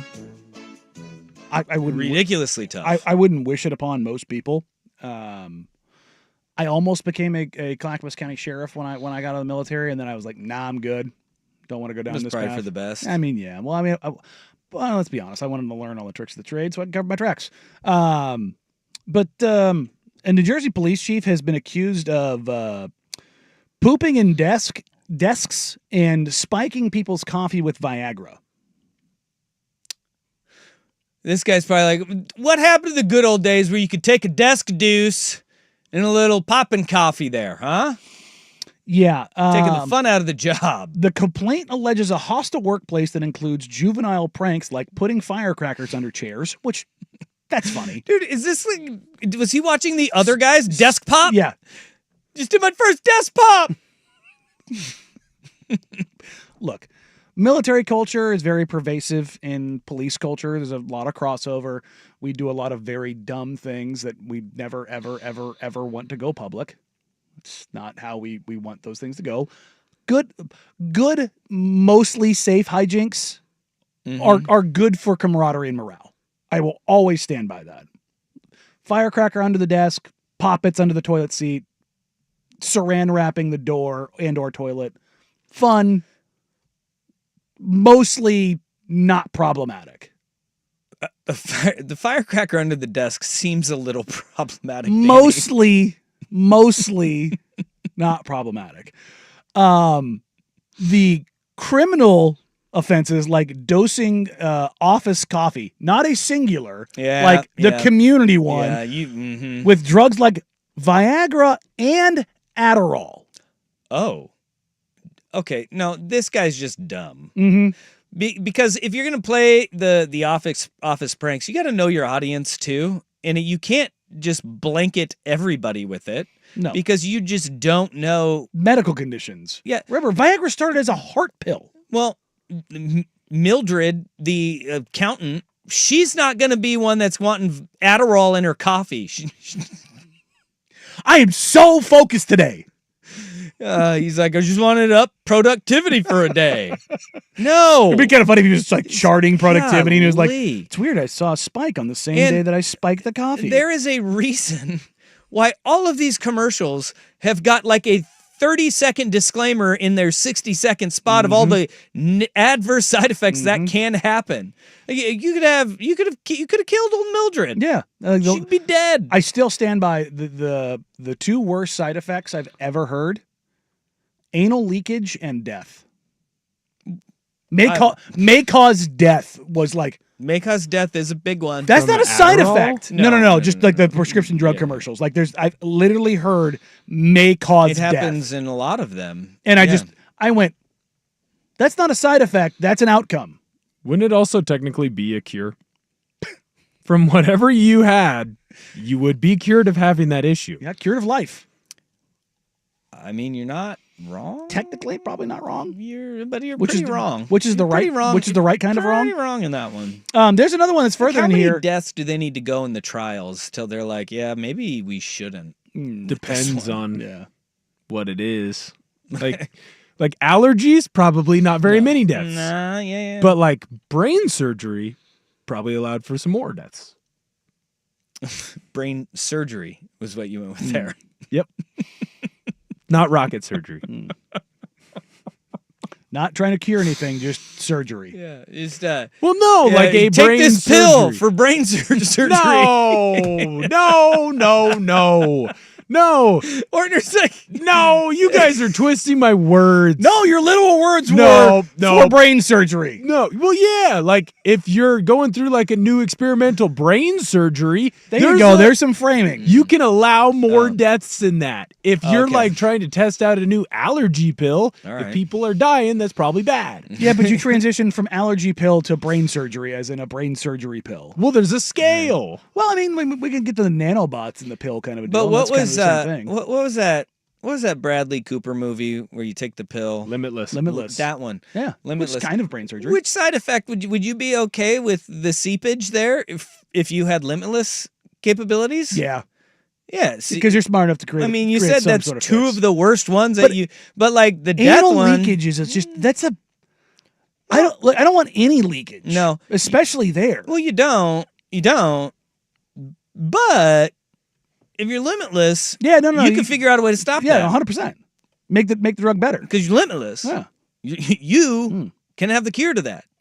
Yeah, I think depending on how old I am, like if I want to go limitless and I'm like in mid 70s, I'll take the death as a side effect I'd be willing to roll with. Sure. You've had a good run at that point. You're rolling the dice? Yeah.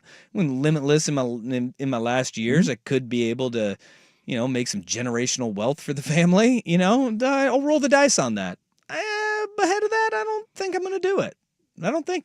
Yeah, no, hard pass. But everything else, probably I'll accept if I have the limitless capabilities. Yeah. Just be like, done. There's a worse quote-unquote prank in here. Michael Darren, a special captain with administrative duties, claims the chief chased him around the office and cornered him before sticking a hypodermic needle through his jeans into the tip of his penis. Okay, this guy is just an absolute monster. Like, he also what? claims that the chief would shave and put his body hair on people and their food. Who is this? How long did this guy work at the department? I mean, he's a chief. He's the chief. He's a 26-year veteran of the department whose father and grandfather were deputy chiefs. He was appointed to the top job. See, this guy is the old taking all the fun out of the job. Back in my day, you used to be able to jab somebody with the hypodermic needle. This is, you know what this is? What? It's regionally close too. This is the difference between Ramathorn and what was the other character in Super Troopers where they're trying to say meow. He's like, this is Farva. Yeah, Ramrod. Yeah, going crazy instead.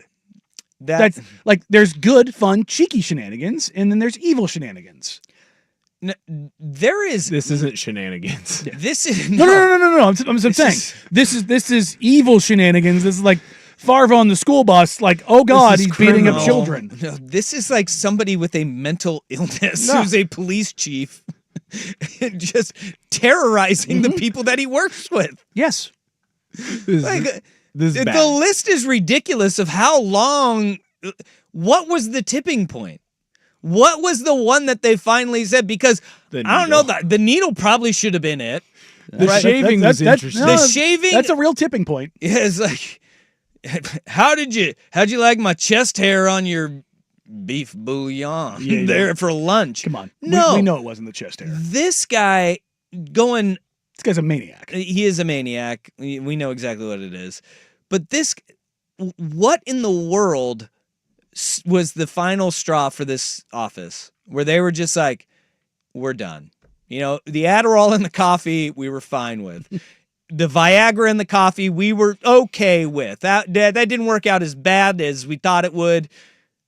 The jabbing somebody with a hypodermic needle, that maybe crossed the line, Bill. Where was the line? What was the final straw for this needle office? To the penis? I bet it should have been the spiking drinks. Yeah. I mean, yes, but also that was the line. The number one thing they tell you not to do at cop school: don't spike people's drinks. That's number one. Survey says I don't think that's necessarily the case, dude. Now I'm just wondering, like, how many lawsuits are going to be popping up from people going over the last 26 years. Yeah, I was arrested by that guy, and he planted drugs on me. Because he had them in his pocket, apparently. That's probably where he got them. Jeez Louise. Wow. That's something. New Jersey, you say? I mean, yeah. All right. There's plenty there to work with. Okay. So yeah, that's our worst day on the web. Speaking of worst days, you want to get to a meltdown? Oh, I would love to. Let's get to a meltdown. The Lakers have one of the most epic meltdowns against the Chicago Bulls. Thing of beauty. And boy, just savor it. We'll get to that next year on Danny Dusty, Danny the Fan.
Last night, leading into the Trailblazers game, a lot of things actually did go the Blazers' way if you're one of the many who are advocating for getting as many ping pong balls as possible. There was a period there where it looked like the San Antonio Spurs were going to knock off the Cleveland Cavaliers, and it was going to be a extravagant night in the tank chase, as it were. But one of the crazier ones, the Chicago Bulls, were actually handling the Lakers well into the game, and then the Lakers made a pretty seismic jump in the third quarter and took a hold of the game. And as it got down the stretch, it looked like the Lakers were going to win this game, not going away, and not even comfortably, but they should take care of business. They were up 5. The box score was nuts. Yeah. Oh God, yeah. The Lakers outscored the Bulls in the second half 32-17 in the third quarter. Mm-hmm. And then were outscored 44-26 in the fourth. I don't know if I've ever seen a team do quite that in the final 2 frames and come out with a win the way that the Bulls did. No. That is rare. And what makes this absolutely crazy is that with 12.1 seconds remaining, the Los Angeles Lakers had a 5-point lead, and this is what we got. 2-point game, 9.8 left. Oh, who's got Giddy? The steal, right for the lead! Yeah! Big time plays! Big time plays! Kobe, wait! Sub-Zero! Bang! Doncic took the final shot before that. Here's Reeves. Reeves straight to the cup, lays it in to take the lead. Bulls are out of timeouts. 2 seconds left. Giddy for the win! Go! My God! I cannot believe this! Elizabeth! I'm coming, baby! Oh, no! Improbable! Unbelievable! Impossible! Magic Giddy! Good day, mate! Somewhere in Australia, Sydney, or Absolute pandemonium as the Chicago Bulls score 9 points in 12.1 seconds. Was that Stacey King? Stacey King and Adam Amin. Adam Amin, 2 of the best. Oh my goodness. Stacey King, bang, bang, bang. It reminds me, do you remember one of the first viral videos, one of the E-Bombs world? Oh, yeah. Bang, bang, bang. Yes. I don't want to know your name. What a great call. But to think of how that happened, they're up 5. With 12.1 seconds remaining. The math on that basically says 99.99999%. It's done. It was a bucket, steal the inbound. LeBron. 3. LeBron had a god-awful inbound pass. Well, I kid you not. If you go and watch Space Jam, the original Space Jam, and you watch when the Monstars went and they took everybody's powers, that is what LeBron James looked like in that final moment. Because the 3-pointer from Kobe White, LeBron is spinning in circles. Like he doesn't, the highest of basketball IQs had no idea where the ball was going or where his player was. Because it did ping around. And then he goes and inbounds the ball with the laziest little like drop pass that gets stolen, quick bucket, and then he's nowhere to be found. The Giddy thing, he contests the Giddy shot at half court to win it, but it was like 3 steps too late, and it was like he had no awareness of how much time was on the clock when Giddy pulled up from half court. I've never seen LeBron like that before. It was. And the Monstar might be Stephen A. Smith, but he may have taken LeBron's superpowers from him. It was a meltdown of epic proportions. Absolutely epic proportions. You hate to see it. You do hate to see it. But what you love to see is the Chicago Bulls beat the Los Angeles Lakers twice in the span of, 8 days? Yeah. What that did with that win, the Chicago Bulls jumped all the way up to the 11th worst record in the league. Oh, really? The only team between the Blazers and the 8th spot is the San Antonio Spurs. And had the Spurs done the unthinkable last night, because I when I do all the permutations and the math behind this stuff, I input, some of the probabilities, and I did not account for the Spurs beating the Cavs. I changed it last night when I was sitting over there at K2, and I popped it in there. Had the Spurs beaten the Cavs last night, the Blazers' chances for the 8th best odds jumped astronomically. because that's not a win that you account for at all. Right. And it was like, oh, but the Bulls win. So the Bulls have won 4 in a row. The Heat have won 3 in a row. So Miami is effectively tied with the Trailblazers, but they had the same number of wins, but 1 less loss. So they're in front of them. The Bulls are in front of them. You're not going to catch Toronto. And if for all the people that are out there, talking about a tank, that's the one team that you could convince me of, had the Blazers steered into the skid earlier, they could be ahead of. And that's a big one, though. We've talked about the difference between 7 and 8 with the lottery odds. No, not 7 and 8. Between 8 and being up to 7 and 6, like in that range. Like that's bigger. Yes. Well, they're going to be stuck at 8. 8 is the highest they could get, or lowest. But how you 7, the difference between 7 and 8 is there is a big difference there between 7 and 8. That's actually one of the smallest jumps in this whole group. It's from 7 and 8, the number one overall increase goes from 6% to 7.5%. Pretty significant. It's something for sure, but the top 4 increase goes from 26.3 to 31.9. Before that, though, it is a 6% increase, and before that is a near 7% increase. So you get almost a 14% in the 1-2 spot. But again, I'm not downplaying it. I'm just saying it's one of the small, like, as you get closer to the top, the jumps get a lot smaller, right? Because of the smoothing of the lottery odds. But the other teams around the Blazers are cooperating. Well, great. I would just much rather be a lot closer. Sure. No. Yeah. I get it. But again, you're talking about the difference between 7 and 8, and that one is not as sizable. Well, way to go, Lakers. Look, keep it up. We'd love to see it. Yep. Back-to-back games, they have won and lost with a buzzer beater. Because on Wednesday night, LeBron, buzzer beater, game winner, Lakers win. Thursday night, buzzer beater, Lakers lose. Water finds its level. Take that, Lakers. The interesting game, the one that I have circled, and it's just like the Wemby draft. Blazers Spurs. What happens in that game? Because that's still remaining on the schedule. Lose. I'm very interested to see what happens in that game. Well, Toronto's in there too. Yes, but the Blazers have got the one that you have direct control over. They've got 3 in a row: Toronto, Chicago, San Antonio. Mm-hmm. Those are big games. Yes, those are big games. And remember, lose. the Wemby draft, that was when we saw John Butler Jr. at point guard. Wouldn't hate to see it. Just throwing that out there. All right, come in next. That was an incredible shot by Giddey. Oh, it was. I mean, horrible person. I mean, that shot was straight cash. It wasn't a rattle it in. It left his hand and it was dropped in the basket gently. Yep. All right, come in next. We haven't talked about it yet. There's a massive, massive deal in college football. Prime getting paid as one of the best. We'll start that with hour number 3 here on Danny Dusty, Today the Fan.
Now, from the George McCoy at Warren Allen Sports Desk, a Sports Center update on 1080 The Fan.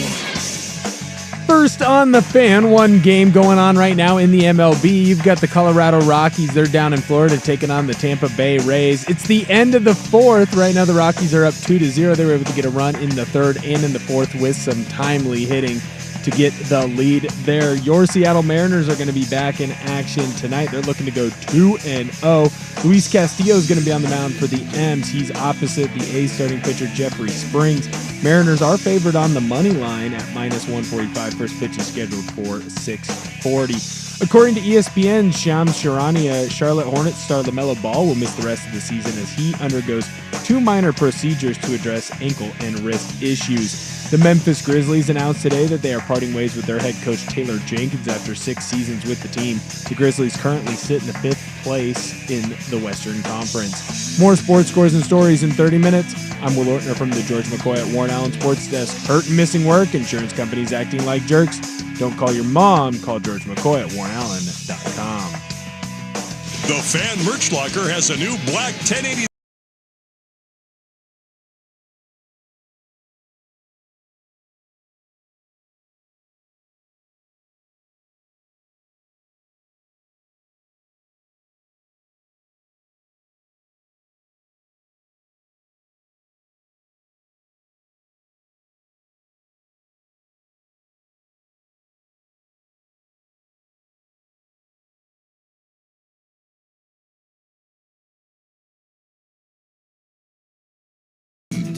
Hour number 3 here on Danny and Dusty on a Friday afternoon. Whether you're listening on 1080 AM, watching along on youtube.com/1080am the fan or twitch.tv/1080am the fan. We appreciate you. We love you. Thank you for hanging out with us on this wonderful, wonderful Friday. And there's some big news out of Colorado as the University of Colorado has given Deion Sanders, Coach Prime, the big old bag. 5 years, $54 million, starting at $10 million this year, escalating up to $12 million up in 2029. He's staying, man, and he's tried to tell people, like, once Shiloh, Shedeur, and Travis leave, he's not going anywhere. And he was at Colorado getting paid, $5.5 million a year, 5.7, I think it was, under his initial deal. At that point, it was like, all right, now that his guys are gone, because he could do that on the cheap, put resources elsewhere that Colorado desperately needed. He's there for a few years. Bam. Now it's time to kind of ramp it up and take off, right? He gets his security because, look, that Colorado team had its flaws with 2 guys that are going to be drafted within, in all likelihood, the top 5 picks of the draft. Probably the top 4 picks in the draft. Some have it the top 3. Sure. Right? With Travis and Shedeur. They still weren't enough to get it done. They were 9-4. Good. Not good. He has done a better job of recruiting and actively trying to recruit. On that point, does he now have to leave his home and go and do high school visits? Colorado's currently ranked 4th heading into next year in the Big 12 in recruiting, 37th nationally, which for Colorado, that's not bad. Yeah. That's not bad. Now, you're not really getting it done. You were sandwiched in between Iowa and Baylor, as well as Kansas State, Rutgers, Arkansas, SMU, Duke. That rounds out your top 30. Look, they had some of the best players in the country. Their scheme against really good teams still gets exposed. And recruiting the trenches is going to be paramount for them to have any sort of success. And I know they bring in, Warren Sapp, they bring in Marshall Falk to be coaches. Like, they need to start recruiting and developing offensive and defensive linemen because that's where you win, and that's where you win big games. That's where you beat good teams. And they have had an inability to do that. What he has done at Colorado, though, cannot be overlooked because that program was in the worst shape of anybody in all of college football, and he has turned it around very quickly. The transfer portal has been his baby and his woogie, but we are seeing as many guys that come in every year, they are leaving the very next year, and that is an issue. You do have to, in this world of the transfer portal, You have to be able to recruit high school kids and high school talent. You cannot just bring in hired guns every single year and say, we're going to make this work on a year-to-year basis. Having an NFL model where you bring in free agents every year, guess what? The team that brings in the most free agents every year is not the winningest team. You draft, develop, and retain in the NFL. That's the NFL model. And in college football, it is recruit, bring them in, develop, and retain them. And they have shown an inability to do that. And that's going to be the big step. But he's got now security long-term to be in Colorado, and he's getting a hell of a lot of money to do it. They need to start winning games because the big names aren't going to be there in Shedeur and Travis Hunter anymore. And to your point on the transfer portal, they have the 27th ranked transfer portal class with 17 commits. That's on the higher end of total commits. If you're talking about some of the big teams in the country as far as total commits in the transfer portal, Oregon at 10. 17 is not an egregious. It's not an egregious amount. No, I'm saying it's one of the higher numbers. But then you look like at Mississippi State, they have 24. Arkansas 22. I'm just kind of scrolling through here and just looking at some of the bigger numbers. Ole Miss 22. I mean, there's plenty of teams in the 20s. Kansas 22, UCF 28, West Virginia 31. Good God! But you talk about their near top 25 in the recruiting or the transfer portal rankings, and near top 30 in overall recruiting. If I had told you that 3 years ago about Colorado, you would have laughed me out of the room. Yeah, but it's something that should be done. Like, Colorado is not a program that should be impossible to recruit from. No, it's a beautiful campus. Good God. Campus is beautiful. It's an easy hub to get in and out of. Going to Denver is not that far. You can get to anywhere in the country relatively easy. It has a history and a tradition. Great uniforms. Yes. A rabid fan base when they give you something to cheer for. No, Colorado. Fair amount of money. Yeah, you can get it done, but you've got to have more consistency, and you're seeing that a little bit. You mentioned, 17 portal commits? They had 95 in 2023 and 2024 combined. 52 and then 43.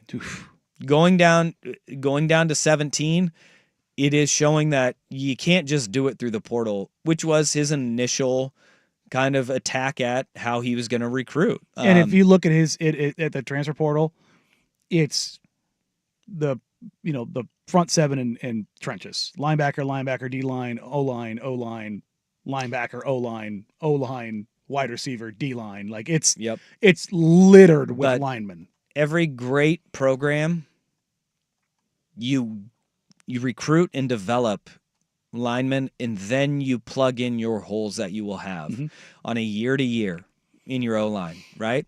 Like that's been the big thing with Oregon, right? They go out and they got 2 big tackles this past year. Okay, they went in a couple of years ago. They go and they get Johnny Cornelius, right? It is plugging the hole, not building your offensive line, because one guy is easy. 2 guys, a little bit more difficult, but you can plug in 2 new guys on your O-line. When you're having to put 3, 4, hell, like he did last year, 5 new guys on your O-line, continuity and chemistry is paramount up front. And you can see that has been a big struggle with Colorado in his first couple of years there. I've always said it. I like Deion being a disruptor to the status quo and how things have been done in college football. He needs to become more of Lane Kiffin than he wants to admit, though. Because what Lane Kiffin does, he's the portal king, and he brings in like 20-plus guys every year out of the 22 portal. Was the number right now. And that is not unfamiliar territory for Ole Miss. But he also recruits in like the top 20 of the high school kids. That is where you have to be, where if you can find that mix and be like, hey, look, we took a flyer on a kid, didn't work, he hit the portal, we're going to go replace him. But if you're going to be the portal king, you've got to make sure that you're recruiting high school kids, because those are the ones that truly do build your program. And the mark that obviously that Deion is trying to make is at the quarterback spot. It was obviously with his son Shedeur. And now his prize recruit in this class is Julian Lewis, who he got to decommit from USC and go to Colorado. He's the top 10 quarterback. Depending on what service you look at, he's somewhere between 8 and 10. Look, this is a good deal for Colorado because Deion has put butts in the seats. Mm-hmm. And he has made their fan base give a reason to care about football again. And he's motivated donors Look, and all that stuff. 9-4, Good like season. for the Deion haters, 9-4 is a really damn good season. Like, and the Heisman Trophy winner. it is a season that should be a building block and a launch point for you. But in college football, they always say, year 3 is where things really take off. The portal has really changed that, right? Because it used to be year 3 is finally when your recruits start getting a hold and you start seeing them play and develop a little bit more. The portal has obviously changed that, and you can turn it around a lot quicker. The turnaround that Deion had is absolutely insane for how bad they were before he got there. They were awful. Like, Carl Durrell, man, that was the saddest man at Pac-12 media days when we had him. He knew what was coming. And it wasn't good. No. It wasn't good. They had no talent. They had no support. He has drummed up the sport. This is a good, like, paying your coach, it's a great deal for the university. And football being the front porch to your university, Colorado has seen that. Applications have gone up 50%. Yep. Students of color applying to the university has gone up, I think, almost 30% since he's gotten there. Like, that is a big deal for a university. And visibility. Deion has made their football program the front porch of their college, and they're reaping the rewards from it. And the numbers are out there. If you have a good football team, your application numbers go through the roof. It's the same thing with when you see the Cinderellas in March Madness. It's huge for Gulf them. Coast. Yeah, it's huge for them on the monetary stand front and the enrollment. Yep. So it's a good deal for Deion. It's a good deal for Colorado. Now, the big one for him though, he has the security. Now that he's got a really tough job ahead of him because he does not have a cheat code playing on both sides of the ball. No. Well, from one coach getting paid to another coach getting fired, what the hell is going on in Memphis? Yikes. We'll get to that next year on Danny and Dusty, 1080 The Fan. Thanks for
and I get the old Shams Charania notification at 9:30 in the morning.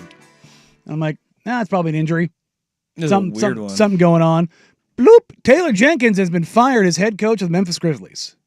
The winningest coach in franchise history. Now, there have been rumblings this was probably going to happen in the offseason for a number of reasons. I don't think Taylor Jenkins is necessarily to blame. Ja Morant and his availability or lack of availability and catering to him and all the nightmare stuff that goes on behind the scenes. But it wasn't a full-on like Rick Carlisle clashing with Luka Doncic, and not necessarily irreconcilable, but definitely had to have somebody. Jamal Mosley had to step in and kind of be the intermediary there. Mm-hmm. But it just, you knew it wasn't working. So it was a bit of a surprise as the Memphis Grizzlies are still capable of getting the 2 seed in the Western Conference, removing their coach with 3 weeks to go in the season. They have been dreadful though post All-Star break. They're 8-11 post All-Star break, and their record against teams above 500 is egregious. 11-20. Yeah, they have been feasting on the season. Mm-hmm. That is, yes, the entire season is 11-20. So they've been feasting on bad teams and have not been good post All-Star break. Yet they still have a chance to be the 2 seed. 6 years in Memphis. Mm-hmm. There was so much promise, and then Ja. Mm-hmm. The injuries to Ja, the suspensions to Ja. Last year just went boom, and then everything this year tanked out. You look at his litany of injuries: shoulder, ankle, hamstring, knee, thigh. He's got the Iverson curse because he's tiny, so he's always going to be beat up. But then there's the other stuff that you deal with. There's the stuff that everybody knows about publicly, but privately there's more. Last year, though, it was even more than just Ja. Everyone got hurt. That whole team. They got the New Orleans. Yeah, that they got this year. They just got this decimated curse of injuries around them. But as you look at it now, in all likelihood, if they turn it around, the 3 seed is in play. The 2 is 9 games to play. You have to make up 3.5. Yeah, that's hard. And they have, I think, their remaining schedule is nasty. Yeah, where they not have as bad as the Suns, but it ain't great. They have a stretch where you just go, all right, good luck with this one. They've got a stretch that includes their next 3: Lakers, Boston, Golden State. Mm-hmm.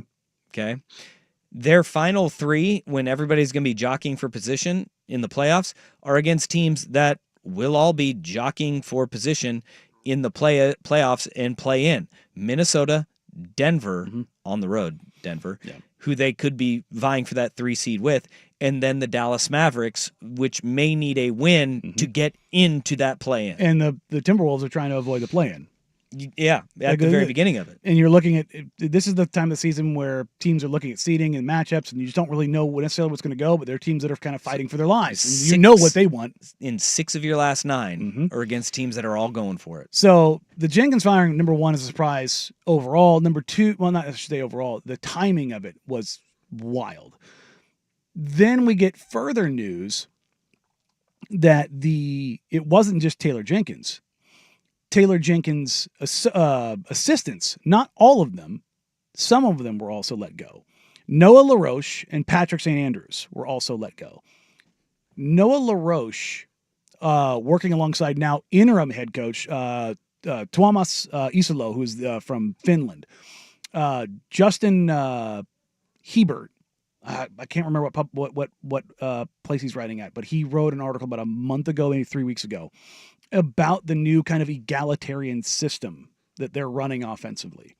And a lot of the principles are based on this assistant coach's principles that he brought over from Finland and playing in Europe. He's a seriously fast riser. He is a coach that I have heard on short lists for basically every team that is looking at a potential head coach this offseason. Like, I've heard him come up with people have asked me what I've thought of him if Portland moved on from Chauncey Billups. I think he would have been on a short list. He's a very, very, very bright mind. But Noah LaRoche took his system. He was more responsible for implementing it and went away from the pick and rolls, which is the Ja Morant bread and butter. And, part of the reason you draft Zach Edey is that Ja Morant can make life easy for Zach Edey at the rim. Zach Edey, 7'4", big dude, rim finisher. Without having that kind of a setup, it's kind of neutered both those guys.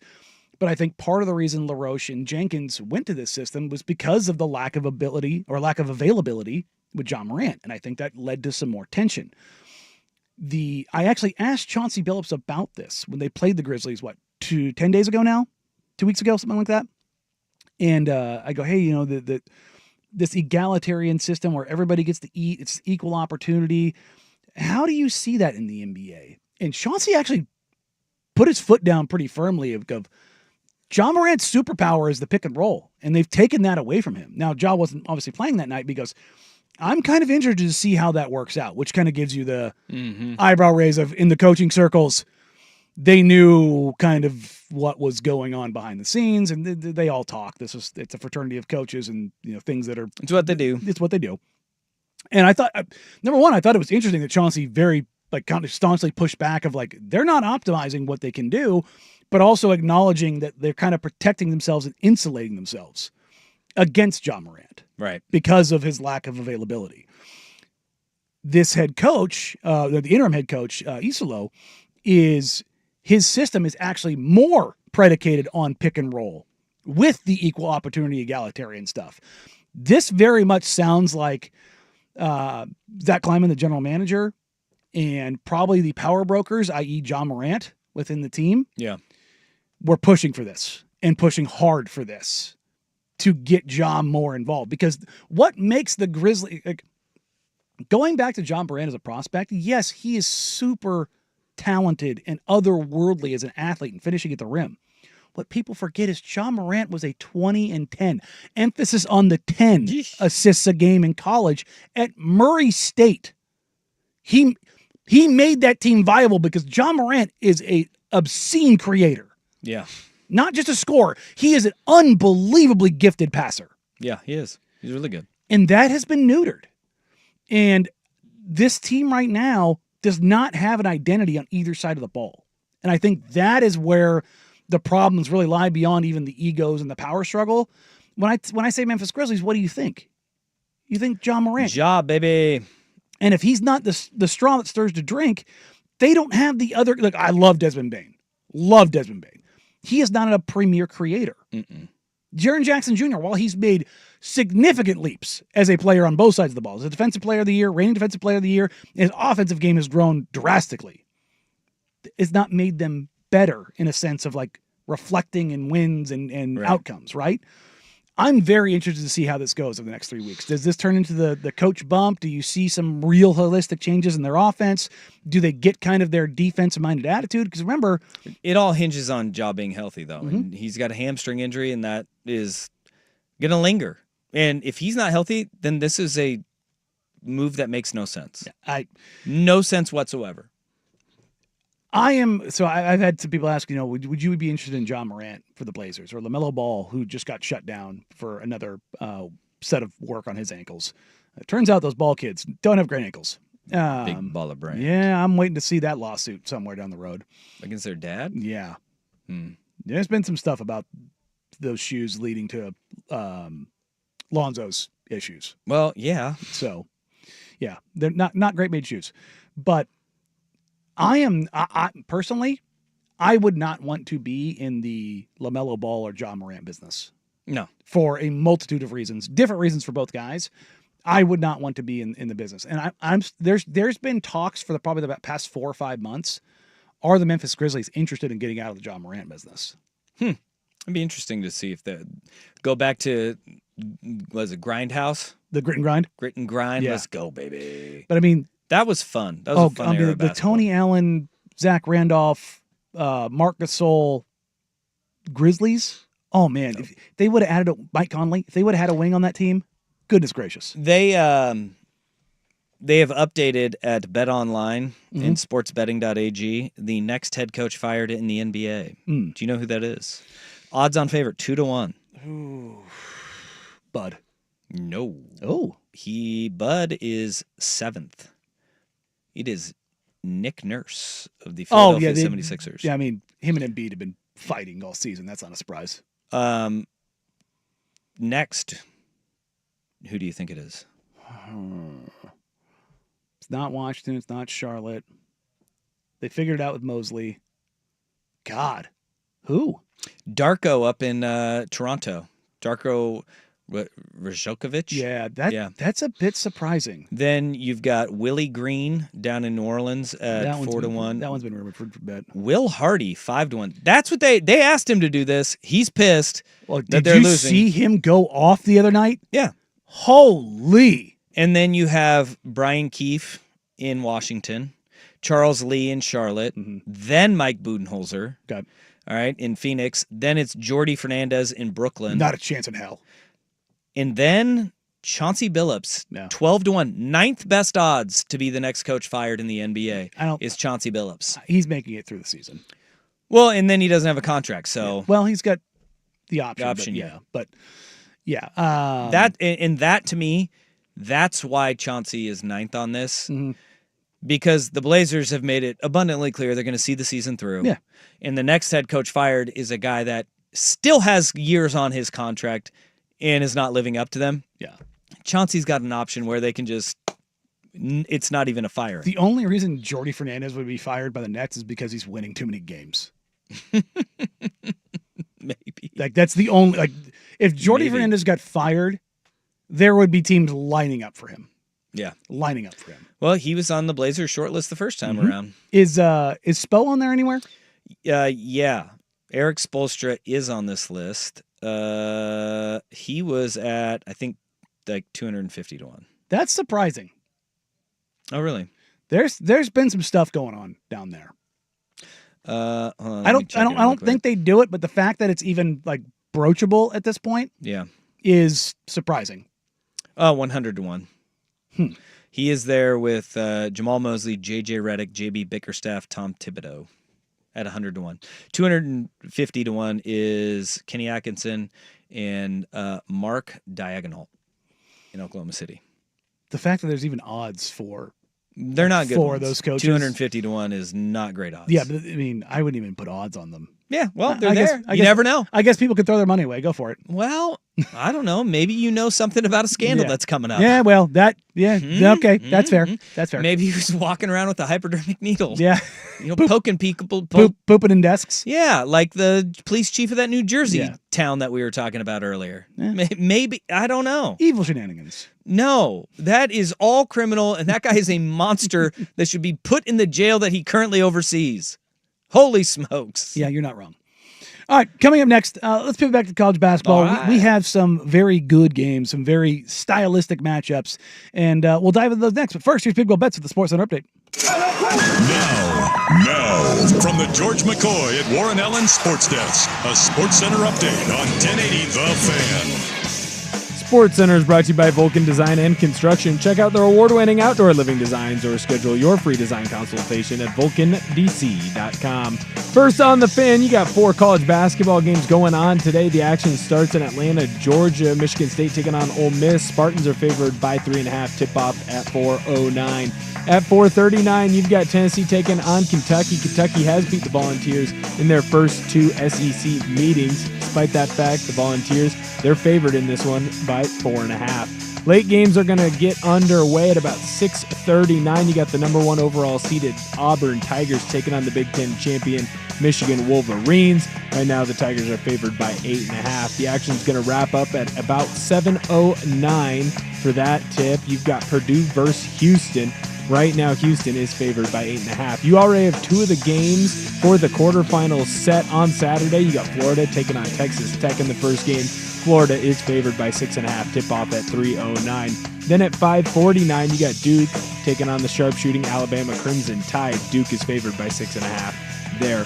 More sports scores and stories in 30 minutes. I'm Will Ortner from the George McCoy at Warren Allen Sports Desk. Hurt and missing work, insurance companies acting like jerks. Don't call your mom. Call George McCoy at warrenallen.com. The Hot Corner, now in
This time of year, it's my second favorite time of the year. October reigns supreme, but late March, baby, ramping up for the playoffs in the NBA. In UFL. Oh, yeah. Oops. But college basketball is in the deepest of deep swings, and you get back-to-back nights of the Sweet 16 leading into the Elite Eight action, and night 2 of the Sweet 16 doesn't have the pomp and circumstance of the best player in college basketball, number 1 overall pick, Cooper Flagg. But boy, do you get some. This is for the sickos. And this is college basketball through and through. This is what the committee set up when they put the brackets out and they were going what days every team is going to play on. They knew that this was going to happen because on a Friday night is not the night that you want to have your premier sports viewing. Thursday night, it works, right? And Thursday night, they put big name matchups. They had big name players that they thought were going to be there, and it delivered on night 1. And you're probably going to peel off some folks that are going to watch because they were like, damn, that night 1 was great. This isn't going to be it. This is your basketball sicko bonanza here. Exciting teams. And, Auburn is exciting as hell to watch. Yeah. Tennessee can be, depending on which Tennessee team shows up. But you're going to have Tom Izzo, Michigan State, trying to grind Ole Miss into a pulp. You're going to have Purdue in Matt Painter's squad just rolling the ball up and down the floor against Houston and Kelvin Sampson, which I feel like this is going to be Houston flexing and running away. We could have, by the end of tonight, there could be 5 SEC teams in the Elite Eight. And then you could have Houston. This is where the reprogramming comes in. Houston and Texas Tech out of the Big 12 being in the Elite Eight. And that's it. 5. And then, Duke, ACC. 1 ACC team. 5 SECs, 2 Big 12s, and 1 ACC team. That is crazy. And that's why the SEC got 14 teams in, right? They still don't think they should have gotten 14 teams in. 13 should have been the number. Maybe. But your Mississippi States and Missouri's getting run. Okay. Good seeing you there. I could have been okay with 12. But that's a lot. Their top end, though, this is what I've been banging the drum on the entire time, is their top end of their conference is incredible. And they have shown exactly why. Now, we could have a little bit more balance if, Michigan State, handles their business against Ole Miss. If you do get an upset somewhere of Michigan over Auburn, don't think that happens. Or Purdue knocking off Houston, also don't think that happens. And you could see the 2 power conferences be well represented. But the reality is, brace yourself for 3 or 4 SEC teams in the Elite Eight? Probably. And when you're looking at the matchups and heck, they already got Bama and Florida, right? So you got 2 already. And you're guaranteed one. Guaranteed 1 in the Tennessee-Kentucky matchup. So you're getting at least 3. And then if Auburn handles their business, I think 4, half of the Elite Eight. Yeah, that sounds right. Means the SEC was that good this year. They were that good. What's interesting about tonight, again, it doesn't have the marquee viewing of the, obviously not just Cooper Flagg, but Kon Knueppel, Kaman Malich, who are all lottery picks. Obviously, Flagg at number 1. You do have 3 first-round guys. You have 1 potential lottery guy in Jace Richardson at Michigan State. You have, depending on how you like Danny Wolf, he's an interesting guy as far as when you're talking about the draft. Danny Wolf sounds like the coach at Northern Iowa who ends up getting a Big Ten job after a good NCAA run. Yeah, 100%. For those that don't know who Danny Wolf is, he's a 7-footer who's got some guard skills. He also has one of the highest turnover rates in all of basketball. He'd be the tallest coach in basketball. Yeah, he's no Kevin Pittsnoggle. No, he's not. But Wolf is he's a lot of fun. He's a very flamboyant, creative big man. Michigan runs 4 or 5 pick and rolls, but their 5-man is the ball handler. No, you're going to see some weird stuff from Michigan, but they're going up against Auburn, who Auburn's probably one of, if you're not picking Florida or Duke, Auburn's probably the team that you pick, just because of, and we've kind of beat this to death. offense matters more in college basketball. Duke is number 1 in efficiency, and they clear them very clearly. Auburn is number 2. Offense matters. Offense efficiency, adjusted efficiency, according to Bart Torvik. Auburn is number 2, and they have the number 11 ranked defense now. Okay, here's a question for you. Say Michigan does knock them off, and then they get the winner of Michigan State, Ole Miss. Michigan State would just be That would be great. It's not Duke, North Carolina in an Elite Eight or a Final Four, but Elite Eight, Michigan State would be tremendous stuff. What would we think of Dusty May if he takes Florida Atlantic to a Final Four and then year 1 at Michigan takes Michigan to the Final Four? Yeah. I mean, like Elite Eight would be fantastic. Yeah, but if he goes back to back, yeah, they weren't in the Final Four last year. Oh, sorry, it was the 2 year years ago. before, Yeah. But even in a 3-year span, going to the Elite Eight twice, once taking Florida Atlantic to the Final Four. That's probably a short, like, of coaches who have done that in that short of a span, is probably 1 or 2. But to do it at not just a mid-major, a non-existent basketball school, and then to take over Michigan and be like, all right, Juwan Howard, Fab Five was great. I'm going to go ahead and I'm going to take this program to an Elite Eight or Final Four. It would show you that the coaching hirings around college basketball in the top 20 programs has been tremendous over the last 2 or 3 years. Do you know what Dusty May's overall coaching record is in his career? I would guess that he's got a winning percentage around 65%. He is at 66%. Yeah, that sounds about right. And he has only been a head coach for 2, 4, 6, 7 seasons. Yeah, he's basically won every year. He is 231 in 153, or excuse me, 153 and 78 in 231 games. Yeah. And he has never had a losing season. No, he's a damn good coach. Jeez. He's a damn good coach. Wow. First year at Florida Atlantic went 17 and 16, and that was his worst year there. His last 3 years, he's gone 35 and 4, 25 and 9, 27 and 9. Pretty darn good. Whoa. Pretty darn good. He took over a Florida Atlantic team that the year before went 12 and 19.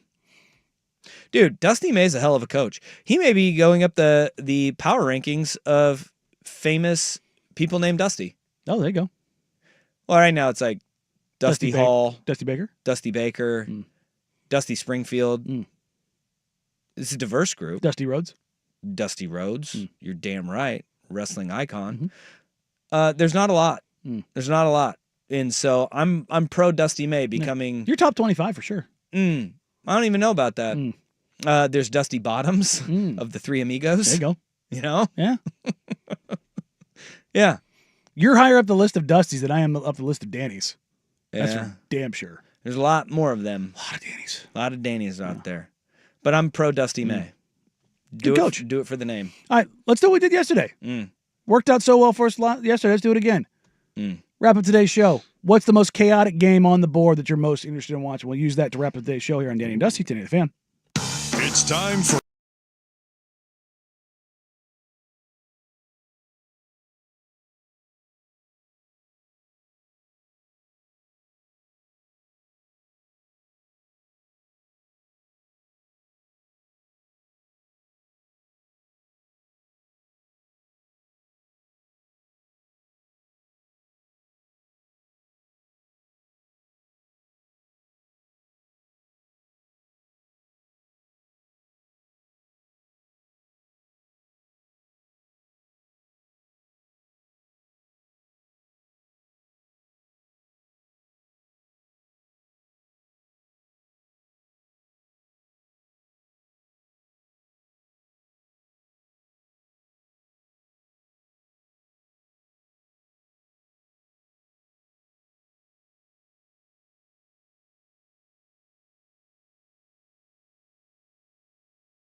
games on the Sweet 16 docket as we wrap up the round of 16, Dusty. Ole Miss, Michigan State, Kentucky, Tennessee, Michigan, Auburn, Purdue, Houston. The biggest spread right now is Auburn 8.5 and Houston 8.5. So they're not looking for a whole lot of volatility, which means there's quite a bit of chaos that could happen Dude, tonight. if you want to watch some paint dry, tune into that Houston Purdue game because they're favored by 8.5 with an over under of 133.5. Yeah. No, you shoot. No, you shoot. No, you shoot. No, it's just gonna be Houston shooting. Yeah. And Purdue looking slow. Hmm. I think, I honestly, tonight is not nearly as great. No. It's Tennessee, Kentucky, Yes. just because of the familiarity with each other. And hatred. Yeah. Oh, absolutely. And I don't know how to feel about this, but there's a lot of people that are upset at, having games like these. They're like, it's so far for the fans.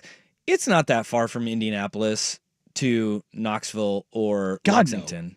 So I think you're going to have a lot of fans there too. Yeah. With both of these teams, and the environment. It's not San means a lot. Francisco. And last night you saw that we were talking about that Texas Tech Arkansas game and like, will Texas Tech travel? Dude, you could hear when they went on that run, it was electric.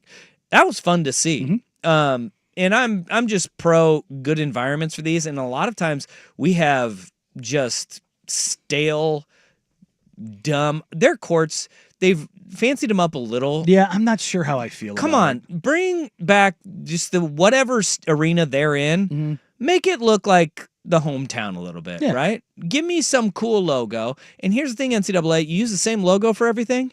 If they were to have you're going to make new courts anyways for all these, because remember how bad it was when they just slap a big NCAA sticker on the home court, court, yeah. and they would just slide everywhere, and there was injuries left and right. You're going to make a new court. Put a little flair for the local city in there. You know where you're going to be. Yeah, let me. And don't Big 12 this. I don't need the Louis Vuitton logo. That was so bad. It was horrendous. And their commissioner, Brett Yormark, saying everybody's talking about it. All publicity is not good publicity. It's not. It's not. It's not. But that's the one for me. Kentucky, Tennessee. I do believe there could be a little bit of flair in the Auburn Michigan matchup. Yeah. But I'm highly doubting it. Look, Kentucky, Tennessee, rivalry game, styles make fights, and oh my God, the color matchup. Let's go, baby. Tennessee burnt orange, Kentucky blue. That's not burnt. Or not burnt orange. What's the actual color? It's just volunteer orange. Is that what I could have swore they had a name for it? They'll get very mad at you if you say it's burnt, though. No, you're right. That's Auburn. That's Texas. Texas. I thought Auburn was burnt too. No. Being colors, not great. No. But no, the color scheme matchup, love it. Yeah. Love it. That is a good one. It pops. It'll be good. I'm looking. What color is Tennessee orange? All I'm getting is Pantones here. Yeah. Okay. Yeah. Vol orange. Vol orange. There you go. Vol orange. All right. It's gonna be a fun one though. I'm excited. I'm excited for the Elite Eight tomorrow. I think we got great matchups. Yes. Over the weekend. We have more baseball stuff. Look, we didn't talk any baseball today. Baseball rocked. Oh God, it was great yesterday. They had 14 games because the Rays had to move into the Yankees minor league stadium, so they didn't play yesterday. Of the 14 games, 12 were come from behind victories. And dingers. Dingers all over the place, including Randy Arozarena. That was an epic bat flip and a way to go out for the Mariners. So, great day of baseball yesterday. Baseball's back. Keep it rolling. Football's right around the corner. All right, that'll do it for us this week. We will be back Monday from noon to 3. Up next, you got 4 hours of power from their mouths to your ears. It's prime time with Isaac and Souk. Have a great weekend, everybody. Bye.